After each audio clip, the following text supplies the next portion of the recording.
கர்த்தருடைய பரிசுத்த நாமத்திற்கு மகிமை உண்டாகட்டும்.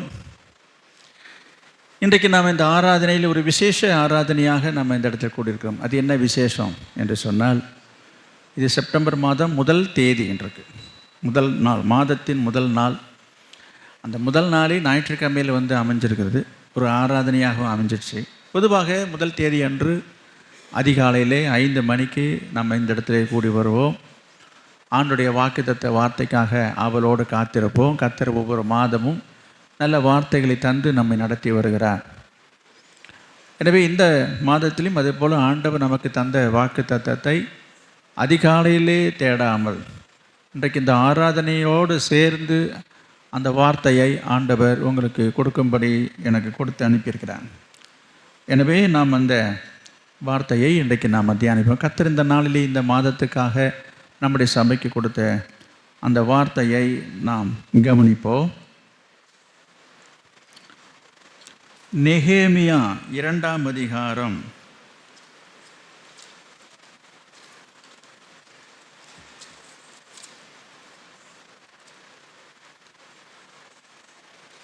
நிறைய பேருக்கு நெகேமியா எங்கே இருக்குன்னு தெரியாது. நிறைய பேருக்கு சங்கீதம் தெரியும், நீதிமொழி தெரியும், அப்புறம் வேறு சில புத்தகங்கள் அங்கும் இங்குமாக தெரியும். நிறைய பேர் இதை படித்து இருக்க மாட்டாங்க. இப்போ தேடிட்டு இருப்பாங்க, இண்டெக்ஸில் போயிட்டு பொருளடக்கம் எங்கே இருக்குன்னு பார்த்து அதில் பக்கத்தை கண்டுபிடிச்சி பார்க்குற அளவுக்கெல்லாம் வளர்ந்துருக்குறாங்க. என்ன சொல்கிறது? சரி, பக்கம் 605 நெகேமியா 2ஆம் அதிகாரம் 20வது வசனத்தை நாம் வாசிப்போம்.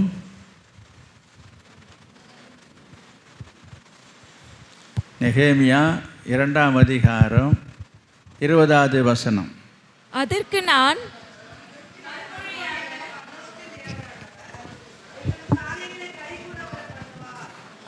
நான் மறுமொழியாக, பரலோகத்தின் தேவனானவர் எங்களுக்கு காரியத்தை கைக்கூடி வர பண்ணுவார். அவருடைய ஊழியக்காரராகிய நாங்கள் எழுந்து கட்டுவோம். உங்களுக்கோ வென்றால் எருசலேமிலே பங்கும் இல்லை, பாத்தியமும் இல்லை, உங்கள் பெயர் விளங்க ஒன்றும் இல்லை என்று அவர்களுடனே சொன்னேன். கர்த்தருக்கு மகிமை. கவனிங்க, இது ஒரு வேத பகுதி, ஒரு வேத வசனம். இதிலிருந்து ஆண்டவர் நமக்கு கொடுக்கிற வார்த்தையை இப்போது நான் வாசிக்கிறேன். காரியத்தை கைகூடி வர பண்ணுவார். காரியத்தை கைகூடி வர பண்ணுவார். இதுதான் ஆண்டவர் இன்றைக்கு உங்களுக்கு கொடுத்திருக்கிற வார்த்தை. அல்லேலூயா. காரியத்தை கைகூடி வர பண்ணுவார். அதை சற்று இன்னும் விரிவாக பார்க்கணுன்னா, யாருடைய காரியத்தை, யாருக்கு ஆண்டவர் காரியத்தை கைகூடி வர பண்ணுவார் என்று சொல்லி இன்னும் சற்று கொஞ்சம் தள்ளி நம்ம அதை பார்த்தோம் என்று சொன்னால், எங்களுக்கு காரியத்தை கைகூடி வர பண்ணுவார். அதை நீங்கள் படித்தீங்கன்னா இன்னும் பொருத்தமாக இருக்கும். படிங்க பார்ப்போம். எல்லாரும் எடுத்து வச்சிருக்கீங்களான்னு தெரியலையே, அதான் பக்கம் கொண்டு சொன்னேன். எங்களுக்கு காரியத்தை நான் சொன்ன மாதிரி படிக்கணும். எங்களுக்கு காரியத்தை கைகூடி வர பண்ணுவார். பிரைஸ் எல்லாம். இது படிக்கும்போதே உங்களுக்கு ஒரு பரவசம் வந்துச்சு பாருங்க. படிக்கும்போதே உங்களுக்கு காரியமே நடந்துட்டது போல, கைகூடி வந்தது போல ஒரு தெம்பு, ஒரு சந்தோஷம் வருதா இல்லையா? அல்லேலூயா. இதை படிக்கும்போதே ஆண்டவர் நல்ல ஒரு அருமையான வார்த்தையை இன்றைக்கு உங்களுக்கு தந்திருக்கிறார். யாருக்கு? உங்களுக்கு. கர்த்தர் என்ன சொல்கிறாரு? எங்களுக்கு காரியத்தை கைகூடி வர பண்ணுவார். சரி, யார் செய்வார் என்று சொன்னால், அங்கே பாருங்கள், அந்த வசனத்தை இன்னும் கொஞ்சம் அப்படி தள்ளி படிச்சிங்கன்னா ஒரு நல்ல ஒரு பொருள் கிடைக்கும். பாருங்கள், என்னது? பரலோகத்தின் தேவனானவர் எங்களுக்கு. ஆமாம், யார் இந்த காரியத்தை கைகூடி வர பண்ணுகிறவர் யார் என்று சொன்னால், பரலோகத்தில் இருக்கிற நம்முடைய தேவன், நம்முடைய ஆண்டவர், நம்முடைய கர்த்தர் என்ன செய்வேன்னு சொல்கிறாரு? என்ன செய்வாராம்? என்ன ஏன் செய்ய போகிறாரு? உங்களுக்கு உங்களுடைய காரியத்தை கைகூடி வர பண்ணுவார். விசுவாசமாக இருங்க. கர்த்தர் கொடுத்த இந்த நல்ல வாக்கு தத்துவத்துக்காக கரங்களை உயர்த்தி கர்த்தரை ஸ்தோத்திரம் பண்ணுவோம். ஸ்தோத்திரம் ஸ்தோத்திரம் ஸ்தோத்திரம் ஸ்தோத்திரம். நல்ல வார்த்தை, கவனிங்க. எனவே இந்த மாதத்திலே ஆண்டவர் உங்கள் வாழ்க்கையிலே, உங்கள் குடும்பத்திலே, தனிப்பட்ட உங்கள் வாழ்க்கையிலே நீங்கள் என்ன காரியத்தை நினைத்து எதிர்பார்த்து கொண்டு இருக்கிறீர்களோ, எந்த காரியங்கள் நடக்கவில்லை என்று சொல்லி கவலைப்பட்டு கலங்கி கொண்டு இருக்கிறீர்களோ, எந்த காரியம் இன்னும் நடக்கவில்லையா என்று சொல்லி எதிர்பார்த்து காத்து கொண்டு இருக்கிறீர்களோ, உங்களை பார்த்து ஆண்டவர் இந்த காலை வேளையிலே சொல்கிறார். என்ன செய்கிறாரு? கர்த்தர் உங்களுக்காக காரியத்தை இதுவரைக்கும் வராதது, இதுவரைக்கும் நடக்காதது, இதுவரைக்கும் கைகூடி வராத காரியத்தை ஆண்டவர் என்ன செய்ய போகிறாரு? கைகூடி வர பண்ணுவார். கைகூடி வர. இன்னொரு சிலர் இப்படி ஒரு பழமொழியாக சொல்லுவாங்க. என்ன தெரியுமா? கை கெட்டினது அப்படி சொல்லுவாங்க. அப்படின்னா என்ன? சில நேரங்களிலே சில காரியங்கள் நமக்கு நடக்கிறது போல, நடப்பது போல, நடக்கும் என்பது போல நெருங்கி வந்துடும், திடீர்னு போயிடும். அப்போ சொல்கிற வார்த்தை என்ன தெரியுமா? எல்லாம் நடக்கிற மாதிரி இருந்துச்சுங்க, எல்லாம் முடிஞ்சிரும்னு நினச்சிட்டு இருந்தேங்க, காரியம் முடிஞ்சிரும்னு நினச்சிட்டு இருக்கிற ஒரு காரியம் என்ன செய்யலை? கைக்கூடி வரல. முடிகிற நேரத்தில் கூடி வர நேரத்தில் கலைஞ்சி போச்சு. அப்படி சொல்கிற சம்பவங்கள் நம்மளோட வாழ்க்கையில் நடக்குது தானே. அதை தான் ஆண்டவர் சொல்கிறாரு, கைகூடி வர பண்ணுவேன் என்று கர்த்தர் சொல்கிறார். அல்லேலூயா. எனவே நம்முடைய ஆண்டவர் யார் என்பதை நீங்கள் புரிந்து கொள்ளணும். அவர் பரலோகத்தில் இருக்கிறார். பரலோகத்தின் தேவனானவர் உங்கள் காரியத்தை கைகூடி வர பண்ணுவேன்னு சொல்லப்பட்டிருக்குது. ஆண்டவரை பற்றி இன்னொரு வார்த்தையும் இந்த நேரத்திலே உங்களுக்கு நான் மனசில் ஞாபகப்படுத்த விரும்புகிறேன். வாசிக்கலாம். யோபு 5ஆம் அதிகாரம் 9வது வசனத்தில் இப்படி சொல்லப்பட்டிருக்குது. யோபு 5:9. ஆராய்ந்து முடியாத பெரிய காரியங்களையும் எண்ணி முடியாத அதிசயங்களையும் அவர் செய்கிறார். நம்முடைய ஆண்டவர் எப்படிப்பட்டவர் என்பதை நீங்கள் நன்கு புரிந்து கொள்ள வேண்டும்.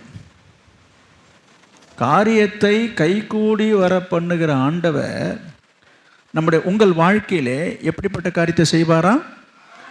ஆராய்ந்து முடியாத பெரிய காரியங்களை அவர் செய்கிறவராக இருக்கிறார். அல்லேலூயா.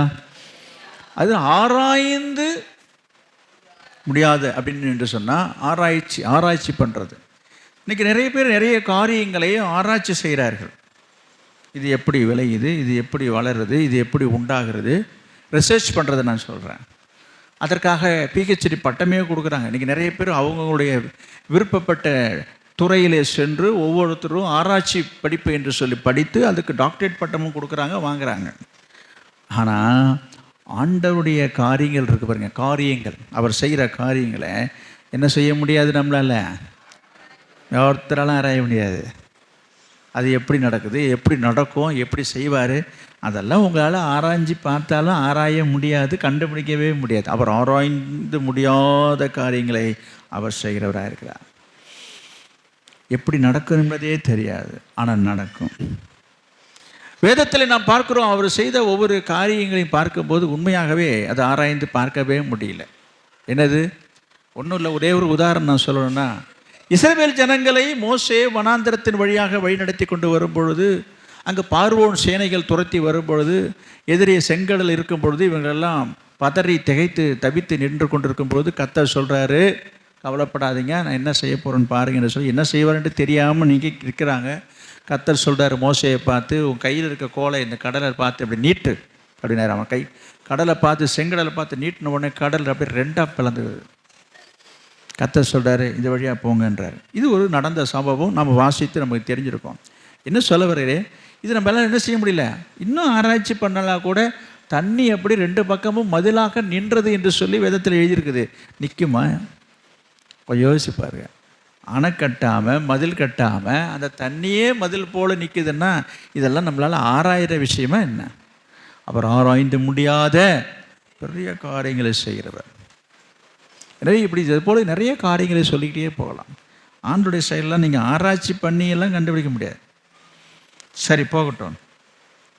எனவே எந்த ஒரு காரியமாக இருந்தாலும் என்னது, அந்த காரியத்தை கர்த்தர் நம்முடைய வாழ்க்கையிலே செய்கிறாரா என்று நம்ம பார்க்கணும். புரியுதா? எந்த ஒரு காரியமாக இருந்தாலும் சரி, புரியுதா, அது கர்த்தர் சொல்கிறாரா அல்லது கர்த்தர் செய்கிறாரா அல்லது கர்த்தர் செய்ய சொல்லுகிறாரா என்பதையும் நாம் சிந்திக்க வேண்டும். எந்த காரியமாக இருந்தாலும் சரி, கர்த்தர் உங்கள் வாழ்க்கையிலே உங்களுடைய காரியத்தை கைகூடி வர பண்ண போகிறார் என்று நம்ம பார்க்குறோம். அப்போ அதை குறித்து கர்த்தர் என்ன சொல்லுகிறார் என்று நான் பார்க்கணும். எந்த காரியமாக இருந்தாலும் சரி, அந்த காரியத்தை குறித்து கர்த்தர் என்ன சொல்லுகிறார். ஒரு வசனம் வாசிப்போம். பிரசங்கி 7ஆம் அதிகாரம்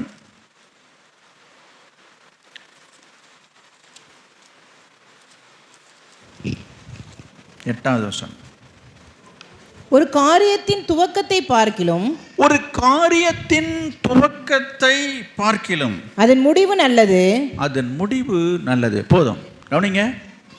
எனவே உங்கள் வாழ்க்கையில் எந்த ஒரு காரியமும் நடக்கிறதா இருந்தாலும் சரி, அதனுடைய காரியத்தின் துவக்கத்தை பார்க்கிலும் அதன் முடிவை பார்க்கணும். இன்னைக்கு ஆரம்பம் என்னது, தொடங்கும் போது ரொம்ப ஆரவாரத்தோடு ஆடம்பரத்தோடு எல்லாம் தொடங்குவாங்க. கடைசி முடிவு என்னன்னு பார்த்தா ஒன்றும் தெரியாது. நிறைய விஷயம், நிறைய காரியங்கள் சொல்ல முடியும். இன்றைக்கி பிஸ்னஸாக இருக்கட்டும், வியாபாரம் என்ற எந்த காரியமாக இருந்தாலும் சரி, தடபடலாக ஆரம்பிப்பாங்கண்ணா. என்ன பெரிய பெரிய ஃபங்க்ஷன்லாம் வச்சு ரொம்ப கிராண்டாலாம் பண்ணுவாங்க. பார்த்தா அந்த கடை இருக்கிற இடமே தெரியாமல் போகிறோம். என்னங்க ஆச்சு, நஷ்டம். ஒரு காரியத்தின் தொடக்கத்தை விட முடிவு தான் முக்கியம். எனவே நான் என்ன சொல்ல வருகிறேன், உங்கள் வாழ்க்கையிலே நீங்கள் நினைக்கிற காரியங்கள், எதிர்பார்க்கிற காரியங்களுடைய தொடக்கத்தை விட நடக்கிற காரியங்களுடைய முடிவு என்ன என்பதையும் பாருங்கள். தொடக்கத்தை வச்சு எதையும் நம்ம முடிவு செஞ்சிடவும் கூடாது என்று ஆண்டவர் நமக்கு இந்த காரியத்தை சொல்கிறார். சரி, வேத புத்தகத்திலே நான் வாசிக்கும் பொழுது ஆண்டவர் ஒரு சிலருக்கு ஒரு சில காரியங்களை கை கூடி வரும்படி செய்திருக்கிறார். என்னென்ன காரியங்களை ஆண்டவர் கை கூடி வரும்படி செய்தார், யாருக்கு செய்தார், எப்படி செய்தார், எப்படி அவருடைய காரியங்கள் கை கூடினது என்பதை நாம் தெரிந்து கொண்டால் இந்த நாளிலே அது உங்களுக்கு பிரயோஜனமாக இருக்கும். வசனத்தை நம்ம படிச்சுட்டோம், ஆண்டவர் கொடுத்த வார்த்தையை நம்ம காது கொடுத்து கேட்டுட்டோம். இன்னைக்கு செய்தி முடிந்து விட்டது. என்னது, கர்த்தர் பரலோகத்தின் தேவனானவர் உங்களுக்காக என்ன செய்ய போகிறார், காரியத்தை கைகூடி வர பண்ணுவார். அவ்வளோதான், முடிஞ்சிச்சு.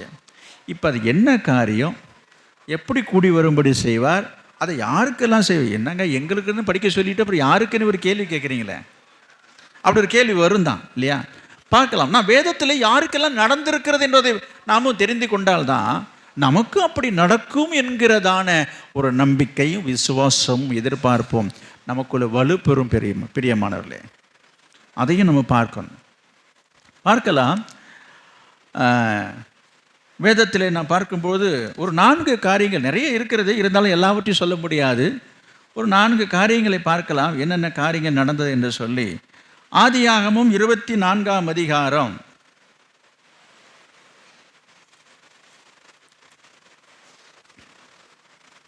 50வது வசனம். ஆதியாகமம் 24:50வது வசனம். அப்பொழுது லாபானும் பெத்துவேலும் பிரதியுத்தரமாக, இந்த காரியம் கர்த்தரால் வந்தது. இந்த காரியம் கர்த்தரால் வந்தது.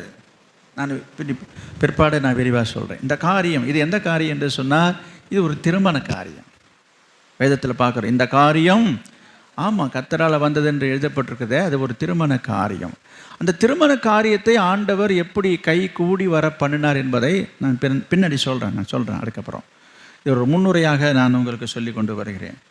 எனக்கு அன்பானவர்களே, உங்கள் குடும்பத்திலே, உங்கள் வாழ்க்கையிலே கல்யாண காரியங்கள் இன்னும் கூடி வராமல், கை கூடி வராமல் இருக்கிறதா? கர்த்தர் உங்களை பார்த்து சொல்கிறார். என்னது? கர்த்தர் உங்களுடைய கல்யாண காரியத்தை கை கூடி வரும்படி செய்வார். அப்படி படித்தா நான் சரியாக இருக்குதா? இங்கே வேதத்திலே நான் பார்க்குறோம், இந்த காரியம் கர்த்தரால் வந்ததான். எப்படி வந்தது என்பதை பார்க்கலாம். இரண்டாவதாக ஒரு காரியத்தை பார்க்கலாம்.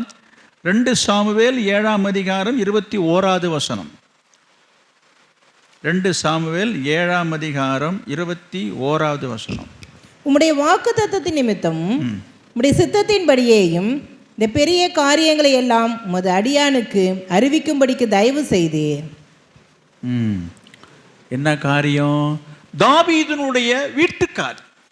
நான் உனக்கு வீடு கட்டுவேன் என்று சொன்னீர் என்று தாவீது அங்கே சொல்றதை பார்க்கிறோம். அங்கே ஒரு காரியம். இது என்ன காரியம் என்று சொன்னா, இது உங்க வீட்டு காரியம், உங்க குடும்ப காரியம். திருமணமும் வீட்டு காரியம்தான். அப்போ வீட்டை குறித்த காரியம். வீடு இல்லையா? வீட்டை குறித்த ஒரு பிரச்சனை இருக்குதா? வீடு கட்ட வேண்டுமா? கட்ட முடிக்க முடியாமல் இருக்கீங்களா? அல்லது வீடு இல்லாமல் இருக்கீங்களா? இல்லை வீட்டில் ஏதாவது பிரச்சனை இருக்குதா? எல்லாவற்றுக்கும் பொருந்தும் இது. என்னது? உங்கள் வீட்டு காரியத்தை ஆண்டவர் என்ன செய்வார்? கைகூடி வரும்படி செய்வார். நான் விரிவாக பின்னாடி நான் பார்க்கலாம். 2ஆச்சுங்களா? 3ஆவதாக ஒரு காரியத்தை பார்ப்போம். 2 ராஜாக்கள் 4ஆம் அதிகாரம், இன்றைக்கு வாசித்த வேத பகுதி. 2 ராஜாக்கள் 4ஆம் அதிகாரம் 13வது வசனம். அவன் கேயாசியை பார்த்து இதோ இப்படிப்பட்ட சகல சலக்கரணையோடும் எங்களை விசாரித்து வருகிறாயே, உனக்கு நான் என்ன செய்ய வேண்டும்? ராஜாவினிடத்திலாவது சேனாதிபதிகளிடத்திலாயிலும் உனக்காக நான் பேச வேண்டிய காரியம் உண்டோ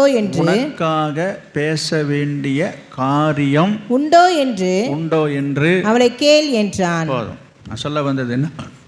திரும்பியும் வரேன். உங்களுடைய குடும்ப காரியங்களை சொல்கிறேன். வம்போ வழக்கோ தேவையோ பிரச்சனையோ வேலையோ, புரியுதுங்களா? அல்லது நீங்கள் வேலை செய்கிற இடங்களில் அலுவலகங்களில் உங்களுடைய இன்க்ரிமெண்ட்டு, உங்களுடைய ப்ரொமோஷன் அல்லது ட்ரான்ஸ்ஃபர், இப்படி நிறைய காரியங்கள் இருக்குது. இதெல்லாம் போய் மேல் அதிகார இடத்துல போய் சொல்கிறதுக்கு யார் இருக்கிறா? யார் அணுகிறது? யார் அப்ரோச் பண்ணுறது? யார் போய் சொல்லுவா? சொன்னாலும் அதை கேட்பார்களா? இப்படிப்பட்ட கேள்விகள்லாம் இருக்கிறது. இது வேலைகளுக்கு மட்டும் நான் சொல்லவில்லை, நான் உலக வாழ்க்கைக்கு நான் வருகிறேன். உங்களுடைய குடும்ப வழக்கு சம்பந்தப்பட்ட காரியங்கள் இருக்கலாம். யார் போய் சொல்கிறது? அங்கே என்ன எலிசா என்ன சொல்கிறாரு? ராஜாவினிடத்திலாயிலும் சேனாதிபதியினிடத்திலாயிலும் உனக்காக, எங்கே தான் இருக்கீங்கன்னு தெரியல, உனக்காக பேச வேண்டிய காரியம் ஏதாவது இருக்குதா என்று கேட்குறாரு பாருங்க. நான் சொல்கிறேன், இன்றைக்கு அது போல் உங்களுக்கு ஏதாவது காரியம் இருக்குதா? ரெக்கமெண்டேஷன், சிபாரிசு பண்ண வேண்டி இருக்குதா? பெரிய ஆட்களை பார்க்கணும், மந்திரியை பார்க்கணும், அமைச்சரை பார்க்கணும், அதிகாரியை பார்க்கணும். என்ன இது போல் ஏதாயிலும் ஒரு காரியங்கள் இருக்கிறதா? கர்த்தர் சொல்லுறார், உங்கள் காரியங்களை கைக்குடி வர பண்ணுவார். அதுபோல காரியங்கள் ஏதாயிலும் உங்களுக்கு வம்பு வழக்குகள் இருக்கும் என்று சொன்னால் கர்த்தர் அப்படிப்பட்ட காரியங்களையும் என்ன செய்வார்? கை கூடி வர பண்ணுவார். 3ஆச்சுங்களா? இன்னும் ஒரு காரியத்தை பார்க்கலாம். எஸ்தர் 9ஆம் அதிகாரம் 1 வசனம். எஸ்தர் 9:1.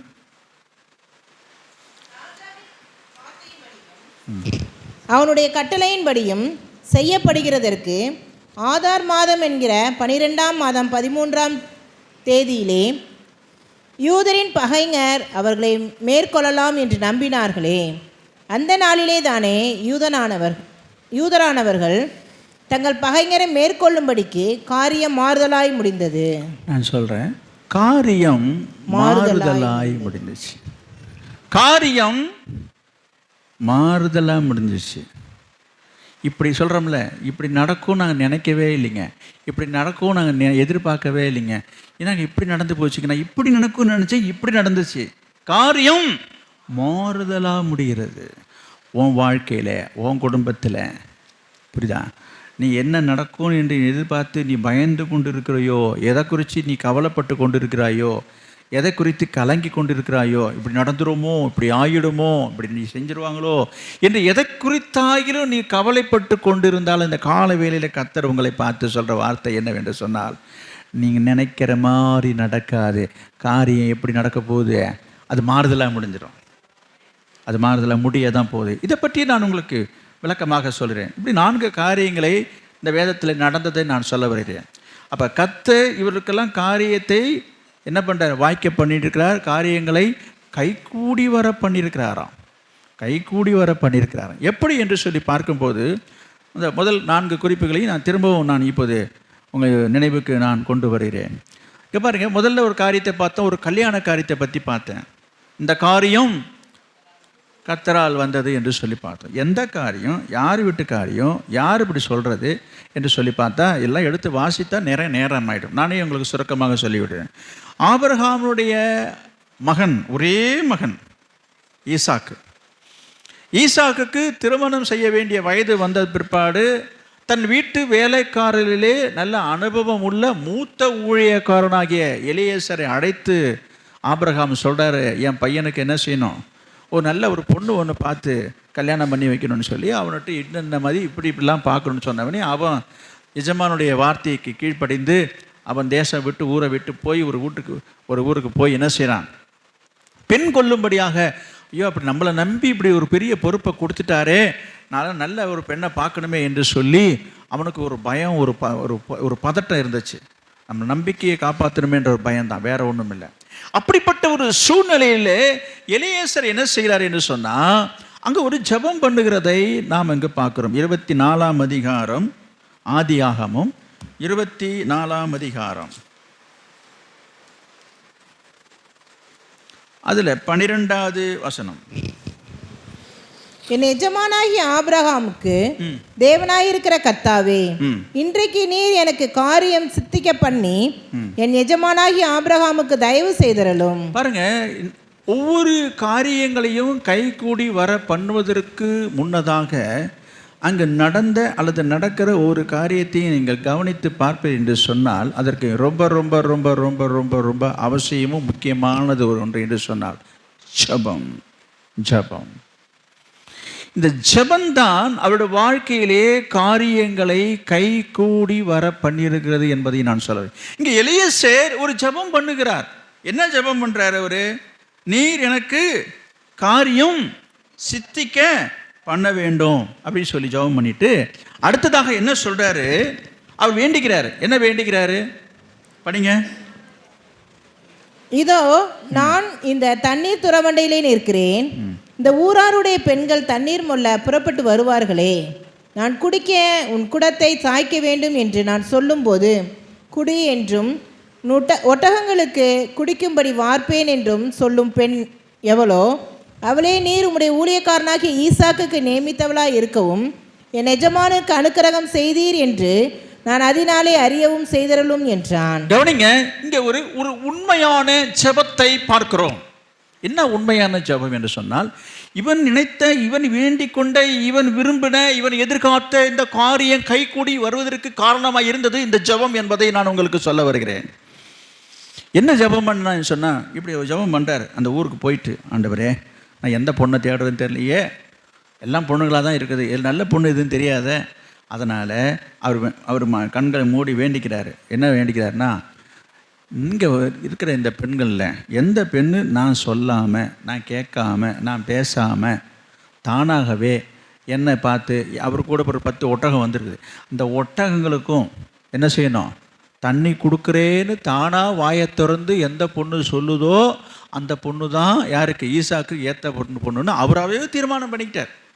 அதை தான் நான் அப்படின்னு சொல்லி அந்த மாதிரி எதற்கு அமையணும்னு சொல்லி வேண்டும் பொழுது இப்படி சொல்லி முடிக்கும் பொழுதே ஒரு பெண் வந்துட்டான். வந்து இவருக்கு என்ன செய்ய, தண்ணி வேணுமான்னு கேட்குறா. வேணும்னு சொன்ன உடனே தண்ணி கொண்டாந்து முதல்ல எலியேசர் கொடுத்துட்டு, எலியேசர் என்ன நடக்குது பாப்புன்னு ஆச்சரியமாக பார்த்துட்டு இருக்கும்போது பக்கத்தில் ஒட்டகம் நிற்கிறத பார்த்த உடனே அந்த ஒட்டகத்துக்கு நானே தண்ணி மூட்டு தரேன் என்று சொல்லி அந்த பெண்மணி என்ன செய்கிறா, நீங்கள் சாதாரண நிலை இல்லைங்க, அந்த காலங்களெல்லாம் கிணத்துல இறங்கி ஏறி தண்ணி மூண்டு கொடுக்கணும் விஷயம் சாதாரண இல்லை. ஒரு ஒட்டகம் என்பது 12 குடம் தண்ணி குடிக்குமா. நம்ம நாட்டம் கிடையாதுங்க, சும்மா ஏதோ ஒரு சொம்பில் ஒரு 4 இதில் தண்ணி கொடுத்துட்டு போகிற விஷயம் இல்லைங்க. இத்தனை ஒட்டங்களுக்கும் தண்ணி பார்க்கணுன்னு சாதாரண விஷயம் இல்லை, வம்பு கொடுத்து வேலையில் மாட்டிக்கிற மாதிரி. ஆனால் இவ சளைக்காமல் இதெல்லாம் செய்கிறான். இந்த காரியங்கள்லாம் பார்க்கும்பொழுது அந்த எலியேசருடைய மனசில் என்ன வந்துடுச்சு, கர்த்தர் என்ன செய்கிறாரு, என் காரியத்தை கைக்குடி வரவனா ஒரு ஜபம் பண்ணினார், கைக்குடி. அதுக்கப்புறம் வீட்டுக்கு போகிறாரு, அவருக்கு வேண்டிய ஆபரணங்களை கொடுக்குறாரு. அப்புறம் அந்த பெண்ணுடைய தகப்பனார்கிட்ட பேசுகிறாரு. அந்த பெண்களை பேசி அழைத்து கொண்டு வரும்போது தான் அந்த பெண்ணுடைய தகப்பனார் சொல்கிறான், இந்த காரியம் கர்த்தரால் வந்தது. நீங்கள் வேணால் படித்து பாருங்கள், எங்கே இருக்குது, 50வது வசனம்னு நினைக்கிறேன். அதே 24 50 படிங்க திரும்பவும். அப்பொழுது லாபானும் பெத்துவேலும் பிரதியுத்தரமாக, இந்த காரியம் கர்த்தரால் வந்தது. போதும், இதெல்லாம் நீங்கள் படித்து பார்த்தா தான் தெரியும். இதெல்லாம் படிச்சுட்டு இருந்தாக்க நீங்கள் பொழுதே ஆகிடும். பாருங்கள், ஒரு பெரிய சரித்திரம் இது, உண்மை அது. என்ன சொல்ல வரேன்? உண்மையான ஜெபம், உண்மையான ஜெபத்துக்கு ஆண்டவர் பதில் கொடுத்தார். கர்த்தர் அவனுடைய காரியத்தை கைகூடி வரப்பண்ண. நான் உங்களுக்கு சொல்கிறேன், உங்கள் வாழ்க்கையிலே உங்களுடைய காரியம், உங்கள் குடும்ப காரியம் அல்லது இந்த திருமண காரியத்துக்கே நான் வரேன். முதல்ல குறிப்பு அது தானே. ஒரு திருமண காரியத்திற்கு எடுக்க ஒரு முடிவாக இருக்குந்தால் நான் சொல்கிறேன், என்ன செய்யணும்? உண்மையாக ஜெபிக்கணும். உண்மையான ஜெபத்துக்கு ஆண்டவர் பதில் கொடுப்பார். உண்மையான ஜெபத்தை கேட்டு கர்த்தர் என்ன செய்வார்? சொல்ல மாட்டீங்க. காரியத்தை கைக்குடி வரப்படுவார், உண்மையாக நீங்கள் ஜெபிச்சிங்கன்னா. இப்போ நான் ஒரு சம்பவத்தை சொல்ல போகிறேன், சிரிக்கக்கூடாது. ஆனால் ஒரு ஜோக்கு இல்லை, இது ஒரு சம்பவம். ஒரு ஊழியக்காரர் பேசினார், கவனிங்க. ஒரு சபையில், எது அது, ஒரு சபையில் ஆராதனையில் நல்ல ஒரு ஒர்ஷிப் நடத்துகிற பிரசங்கர் இருந்தார், ஒரு பாஸ்டர் இருந்தார். அந்த பாஸ்டர் என்ன செய்தார்? ஒரு இளம் வயது உள்ள ஒரு சகோதரனை பாட்டு பாடி நல்ல ஆராதனை நடத்துவதற்காக மியூசிக்லாம் போடுவார், நல்ல கீபோர்டெலாம் போட்டு நடத்துவதற்காக அவருக்கு ஒரு வாய்ப்பு தந்தார். அவர் நல்ல அருமையாக நடத்தினார் ஆராதனையை. ஆராதனை முடிந்த பிற்பாடு நல்லா கவனிச்சுட்டு வாங்க, ஆராதனை முடிஞ்சிச்சு. அந்த சபையிலே நிறைய பேர் இருக்கிறாங்க, ஆண்கள் பெண்களாக. திருமணம் ஆனவர்கள் ஆகாதவங்க நிறைய பேர் இருக்கிறாங்க. கவனிங்க, திருமணம் ஆகாத வாலிபர் இருக்கிறாங்க, திருமணம் ஆகாத வாலிப பெண்களே இருக்கிறாங்க.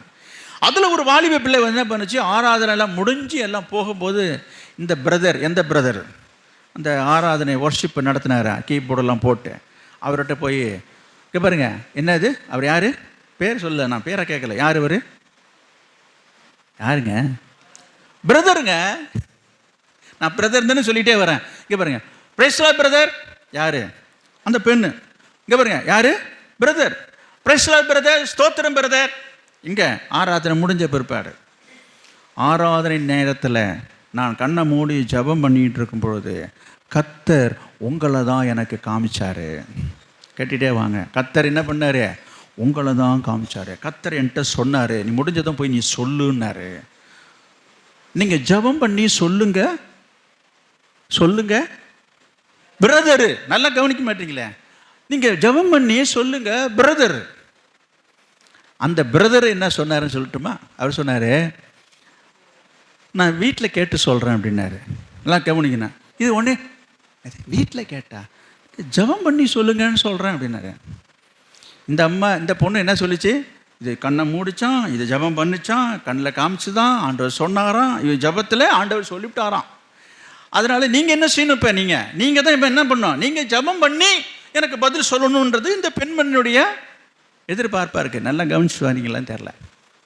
ஆனால் இவர் சொன்ன பதில் என்னென்னா, இவர் என்ன செஞ்சுருக்கணும்? சரிங்க சிஸ்டர், நான் ஜெபம் பண்ணி சொல்கிறேன் தானே சொல்லியிருக்கணும். அவர் அப்படி சொல்லலை, நான் வீட்டில் கேட்டு சொல்கிறேன் சிஸ்டர் தான். என்ன சொல்கிறீங்க என்னதான்? இல்லைங்க, எங்கள் வீட்டில் எங்கள் மனைவியை கேட்டு சொல்கிறேன்னு சொன்னேன். புரியுதா புரியலன்னு தெரில. அவருக்கு கல்யாணம் ஆயிடுச்சியா சொல்கிறது உங்களுக்கு இன்னும் அப்படியே பார்க்குறீங்களே. இந்த மனுஷனுக்கு கல்யாணம் ஆயிடுச்சுங்க, அவர் சொல்கிறது கரெக்ட் தானே? நீங்கள் என்னமோ சொல்கிறீங்க, இதை கண்ணை மூடினீங்களாம் ஜெபம் பண்ணிங்களாம் காமிச்சதா நீங்கள் சொல்கிறீங்க. எதாக இருந்தாலும் எங்கள் வீட்டுக்காரிட்ட ஒரு வார்த்தை கேட்குறது இல்லை, இந்த மாதிரி ஒரு பொண்ணு சொன்னதுன்னு. எங்கே வரன்றது இன்னும் புரியல. நான் பாதி தானே சொல்கிறீங்க, நீங்கள் இன்னும் எங்கே இருக்கீங்கன்னு எனக்கு தெரில. இப்போ நான் என்ன கேட்குறேன், கர்த்தர் காட்டுவார், கர்த்தர் சொன்னார், கர்த்தர் இப்படிலாம் சொல்லுவாரா? இப்போ சொல்லுங்கள், இப்போ சொல்லுங்கன்ற. அப்போ இந்த பெண்ணுடைய மனசில் யாரோ சொன்னதாக இந்த பொண்ணு சொல்லுதுங்கள, சொன்னது யாரு? கர்த்தர் சொன்னாரா? கர்த்தர் சொல்லுவாரா? இப்படிப்பட்ட ஒரு காரியத்தை கர்த்தர் செய்வாரா? இந்த பொண்ணுடைய மனசில் போயிட்டு ஒரு கல்யாணமான ஒரு பையனுக்கு நீ போய் சொல்லுன்னு அவர் சொல்லி இருப்பாரா என்றதை நீங்கள் நல்லா சிந்திச்சு சொல்லுங்கள். இப்போ சொல்லுங்கள். நீங்கள் ஒன்று யோசிப்பீங்க, என்ன இப்படி குழப்பமாக இருக்கு என்ன? இதெல்லாம் கர்த்தர் சொல்கிற காரியம் இல்லைங்க. அப்போ யார் சொல்லியிருப்பா? இது கர்த்தர் சொன்னார், இது நம்புது இந்த பொண்ணு. அப்போ யார் சொல்லியிருப்பான்னு நான் கேட்குறேன். பிசாசு சொல்லுவான். இன்றைக்கு நிறைய பேர் பிசாசு சாத்தான் சொல்கிறதெல்லாம் கேட்டுட்டு கர்த்தர் சொல்கிறாருன்னு சொல்லிட்டு இங்கே ஒரு அளப்பெல்லாம் அளப்ப வேண்டியது. இதை கேட்டு நிறைய பேர் ஏமாந்து போகிறாங்க. இன்னும் சில பேர் பொய்யான காரியங்கள் எல்லாம் கர்த்தர் பேரை இழுத்து கர்த்தர் சொன்னாருன்ட்டு போய் நிற்கிறாங்க. ஐயோ, இதெல்லாம் ரொம்ப துணிகரமான காரியங்கள். கொஞ்சம் நிதானிக்கணும். இப்போ நான் என்ன சொல்கிறேன்னா, இந்த சம்பவத்தில் அப்போ இந்த கணக்கு தப்பாக போயிடுச்சே. ஏற்கனவே திருமணமாகி புருஷன் மனைவியாக இருக்கிற ஒரு மகனை போய் எனக்கு கர்த்தர் சொன்னார் நீ போய் சொன்னதுன்னு சொல்லும்போதே அங்கேயே கணக்கு தப்பாக போச்சு. புரியுதுடா? என்னது இது? கர்த்தர் சொல்லலை. நான் உங்களுக்கு எச்சரிக்கிறேன். சில நேரங்களிலே பிசாசும் உங்கள் இருதயத்தில் பேசுவான், தூண்டுவான், எண்ணங்களை கொண்டு வருவான். இப்படிப்பட்ட காரியங்களை கர்த்தர் என்ன செய்ய மாட்டார்? கைகூடி வர பண்ண மாட்டார். எலியேசர் ஜெபித்தார் ஈசாக்குக்காக. கர்த்தர் அவனுக்கு காரியத்தை வாய்க்க செய்தார். நான் உங்களுக்கு சொல்கிறேன், திருமணம் ஆக வேண்டிய வயதில் இருக்கிற வாலிபனாக இருக்கட்டும், வாலிப பிள்ளையாக இருக்கட்டும், சொல்கிறேன், கர்த்தருடைய சித்தத்துக்கு ஒப்பு கொடுத்து நீங்கள் ஜெபிக்கணும். உங்கள் மனதில் நினைக்கிற விரும்புகிற காரியத்தையே மனசில் வைத்துக்கொண்டு இது எனக்கு கர்த்தர் சொன்னாருன்னு சொல்லி ஏமாற்றக்கூடாது. எனக்கு கர்த்தர் காமிச்சாரு, கர்த்தரை காமிச்சாரு, உனக்கு அதில் விருப்பம் என்ன இருந்திருக்கிறது. இப்படிப்பட்ட ஜபங்களுக்கு ஆண்டவர் துணை போக மாட்டார். அந்த மாதிரி காரியங்களுக்காக கை கூடி வர்றதுக்கு வாய்ப்பும் கிடையாது. நான் சொல்ல வந்தது திருமண விஷயத்தை பற்றி சொல்ல வருகிறேன். உண்மையான ஜபத்தை கர்த்தர் கேட்பார். உண்மையாக ஜெபிக்கிறவர்களுக்கு கர்த்தர் என்ன செய்வார்? காரியத்தை கைகூடி வர பண்ணுவார். எலியேசருடைய ஜபம் உண்மையாக இருந்தது என்பதை நான் சொல்ல வருகிறேன். அவன் எதையும் பார்த்து தீர்மானித்து சொல்லவில்லை, தீர்மானிக்காமையே அவன் ஜெபிக்கிறான். அப்படி தான் நம்ம ஜெபிக்கணும். ஒருத்தவங்க மேலே ஒரு எண்ணத்தை வைத்துக்கொண்டு, ஒரு விருப்பத்தை வைத்துக்கொண்டு, இதை எனக்கு ஆண்டவர் தரணும் செய்யணும் என்று சொல்லி சிலர் பிடிவாதமாக நிற்கிறார்கள். அது தவறு, அது தவறு. அதை குறித்து ஒரு வசனம் எனக்கு ஞாபகத்து வருகிறது பாருங்களேன். அது என்னென்னா, பிரசங்கி 8ஆம் அதிகாரம், பிரசங்கி 8ஆம் அதிகாரம்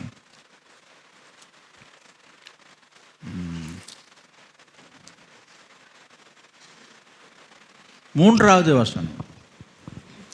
நீ அவன் சமூகத்தை விட்டு விலக துரிதப்படாதே, பொல்லாத காரியத்திலே பிடிவாதமாய் நில்லாதே.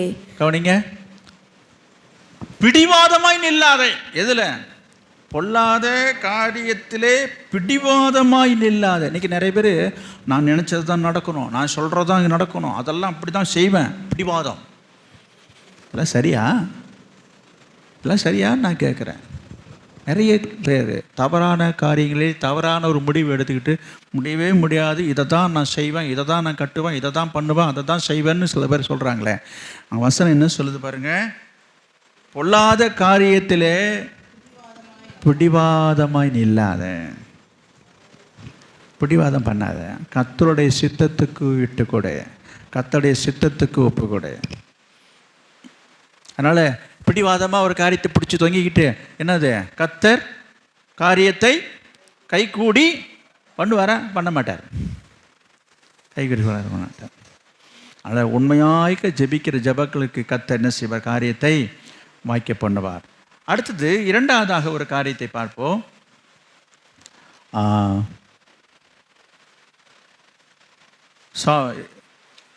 2 சாமுவேல் 7ஆம் அதிகாரம் 21வது வசனம். உம்முடைய வாக்குத்தத்தத்தின் நிமித்தமும் உம்முடைய சித்தத்தின்படியேயும் இந்த பெரிய காரியங்களை எல்லாம் உமது அடியானுக்கு அறிவிக்கும்படிக்கு தயவு செய்தீர். என்னது? என்ன பெரிய காரியம்? யார் சொன்னது? சொன்னது யாரு?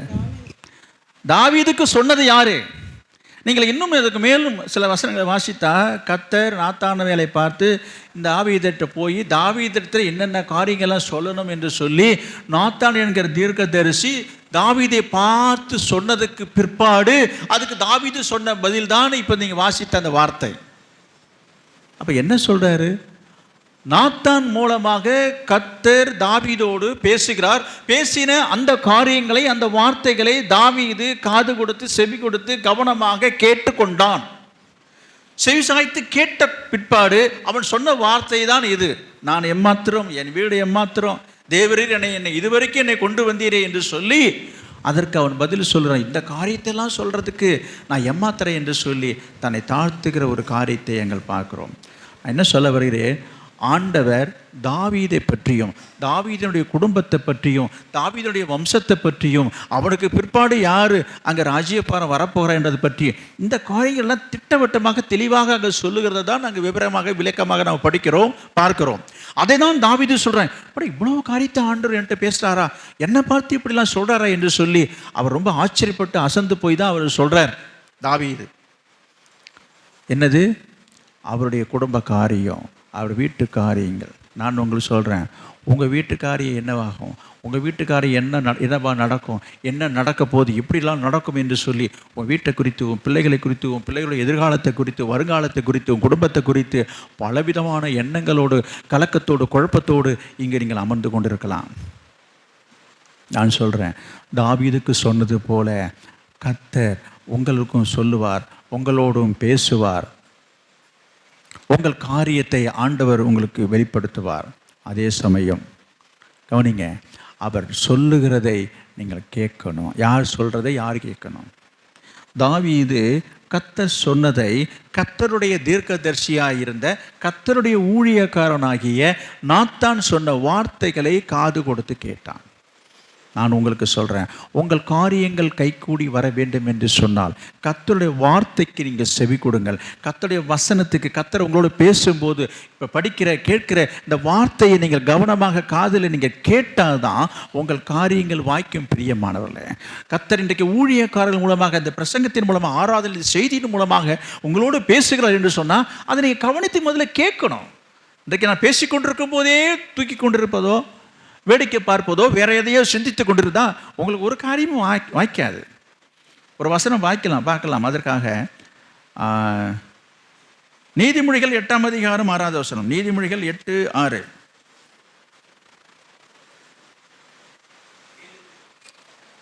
நீதிமொழிகள் 8:6. கேளுங்கள், மேம்பாடான காரியங்களை பேசுவேன், என் உதடுகள் உத்தம காரியங்களை வசனிக்கும். பார்த்தீங்களா? கேளுங்கள், காது கொடுத்து சொல்றதை கேளுங்கள், மேம்பாடான காரியங்களை பேசுவேன். அப்ப ஆண்டவர் என்ன பேசுகிறார், எதை பேசுகிறார், எதற்காக பேசுகிறார் என்று சொன்னா உங்கள் காரியங்கள் கைகூடி வர வேண்டும் என்பதை பற்றி தான் பேசுகிறாரே தவிர வேற எதை குறித்து உங்களுக்கு பேசலையா? உன்னை குறித்து, உன் வருங்காலத்தை குறித்து, குடும்பத்தை குறித்து, உன் பிள்ளையை குறித்து, புரியுதுங்களா, உன் எதிர்காலத்தை குறித்த காரியங்களை பேசுகிறார் என்று சொன்னா அதை காது கொடுத்து கேட்கல. இப்போ நான் எதை பற்றியா பேசிகிட்டு இருக்கிறோம்? உங்களுக்காக தானே பேசிகிட்டு இருக்கிறோம். எத்தனை பேர் இதை கவனிக்கிறீங்க? எத்தனை பேர் இதை காதில் வாங்குறீங்க? எத்தனை பேர் கீழே நட்டுட்டு இருக்கீங்க? எத்தனை பேர் ஜெபம் பண்ணுறது போல் கண்ணை மூடிட்டு இருக்கிறீங்க? கொஞ்சம் யோசிச்சு பாருங்கள். உங்கள் காரியங்கள் கைகூடி வர வேண்டும் என்று சொன்னால் முதல்ல வசனத்துக்கு செவி கொடுங்க, காதை திறந்து கேளுங்க, கண்ணை திறந்து இங்கே பாருங்கள். இந்த நேரத்தில் யாரும் ஜெபம் பண்ண வேண்டாம். நிறைய பேருடைய கவனம் இங்கே இல்லை. எப்படியா உங்கள் காரியம் வாய்க்கும்? அங்கே வசனம் வாசிக்கிறோம், கேளுங்கள், மேம்பாடான காரியங்களை பேசுவேன், என் உதடுகள் உத்தம காரியங்களை வசனிக்கும். அப்போ கவனிங்க, இப்போ நாத்தான் என்கிற தீர்க்கதரிசியின் மூலமாக தாவீது என்கிற ராஜாவுக்கு ஆண்டவர் கொடுத்த வசனங்களை, வார்த்தைகளை அவன் காது கொடுத்து கேட்டான். கேட்டதுனால கர்த்தர் அவனுடைய காரியங்களை வெளிப்படுத்தினது மட்டுமல்ல, அவன் காரியங்களை கைக்குடி வரவும் செய்தார். அவன் விரும்பினது போலவே தாவீதினுடைய மகன் சாலமோனை ராஜாவாக்கினார். அவனுடைய வம்சம் தழைத்தது. நிறைய காரியங்களை நம்ம பார்க்குறோம். காரியங்களை கர்த்தர் கைக்கூடி வர பண்ணுவார். நான் சொல்கிறேன், உன் குடும்ப காரியம், உன் வீட்டு காரியம், உன் பிள்ளைகளுக்கு அடுத்த காரியங்களை கர்த்தர் கைக்கூடி வர பண்ண வேண்டும் என்று சொன்னால் ஆண்டோடைய வசனத்துக்கு, வார்த்தைக்கு, சத்தத்துக்கு, சத்தியத்துக்கு நீ முதல்ல காது கொடுத்து கேளு. காது கொடுத்து கேட்காமே நீங்கள் உட்கார்ந்துருந்தா எல்லாம் நடக்கும்னு நினைக்காதீங்க. அன்றைக்கி வந்தாச்சு, இன்றைக்கி ஒரு வார்த்தை சொல்லிட்டாரு, நடக்கணும் நடக்காது. வார்த்தையை நீங்கள் கேட்கும்போது தான் அது உங்கள் வாழ்க்கையில் பலிக்கும். பிரியமானவர்களே, நம்ம 2வதாக ஒரு காரியத்தை பார்த்தோம் அல்லதா? 3வதாக ஒரு காரியத்தை பார்ப்போம். என்ன செய்ய வேண்டும் என்பதை பற்றி பார்க்கலாம். 2 ராஜாக்கள் 4ஆம் அதிகாரம்.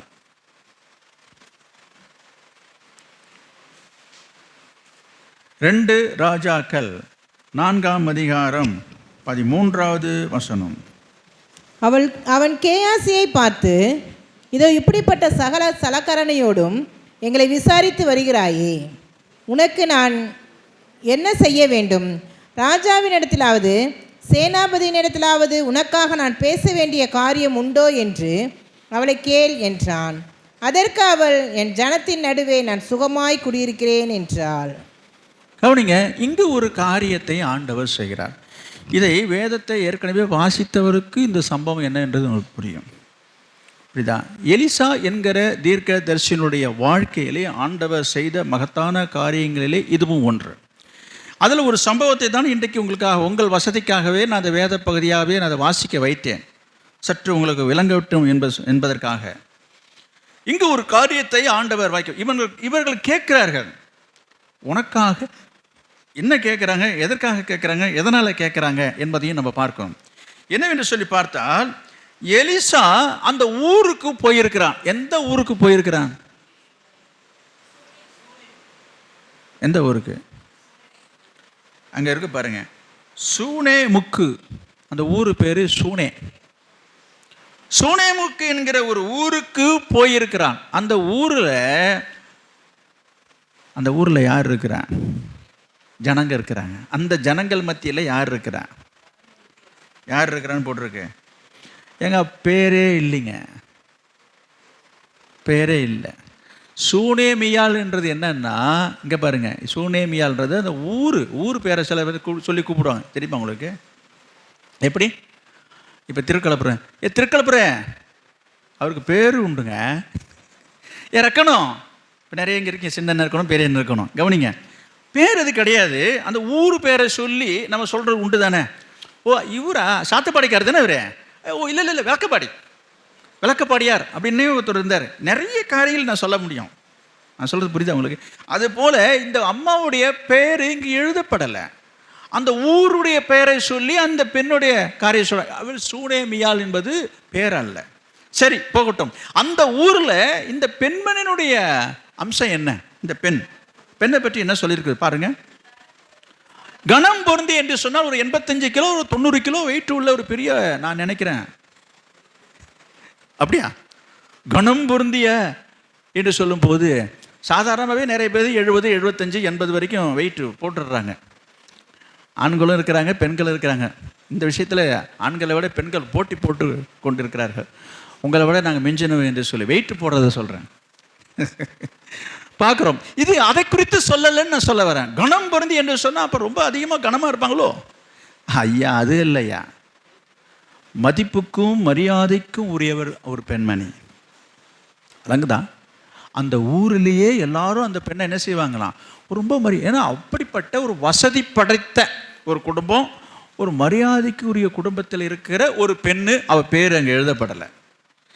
இப்படிப்பட்ட வசதி உள்ள அந்த பெண்மணி என்ன செய்தாலாம், என்ன செய்தான் போட்டிருக்கு. கனம் பொருந்திய அந்த ஸ்திரீ அவனை, யாரை? எலிசா என்கிற தீர்க்கதரிசியை போஜனம் பண்ண வருந்தி கேட்டுக்கொண்டாள். அதாவது எங்கள் வீட்டுக்கு வாங்க, வீட்டில் வந்து சாப்பிடுங்க என்று சொல்லி கேட்டாலாம். நான் சுருக்கத்தை சொல்லிட்டு நான் அப்புறமா விரிவாக பார்ப்போம். அவள் கேட்டுக்கொண்டதுக்கு இணங்க அந்த எலிசா எப்பொழுதாவது அந்த ஊர் பக்கம் போனால் அந்த அம்மா வீட்டுக்கு போவார்.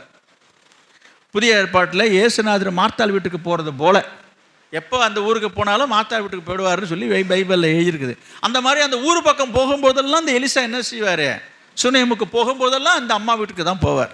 போனால் அந்த அம்மா என்ன செய்யும், வகையாக வாய்க்கு நல்லா ருசியாக நல்லா சாப்பாடெல்லாம் செய்து போட்டு சாப்பாடு சொல்லும், வருந்தி சாப்பாடு சொன்னதாக எழுதியிருக்குதுங்க. அதோடு மட்டும் இல்லை, இந்த மாதிரி இவர் அடிக்கடி வந்து போகிறத பார்க்கும்பொழுது அவருக்கு தன் புருஷங்காரன்ட்ட சொல்லி என்ன சொல்லுது அந்த அம்மா, நான் மெத்தையின் மீது ஒரு அறை வீட்டை ரூம் போட சொல்லுதுங்க.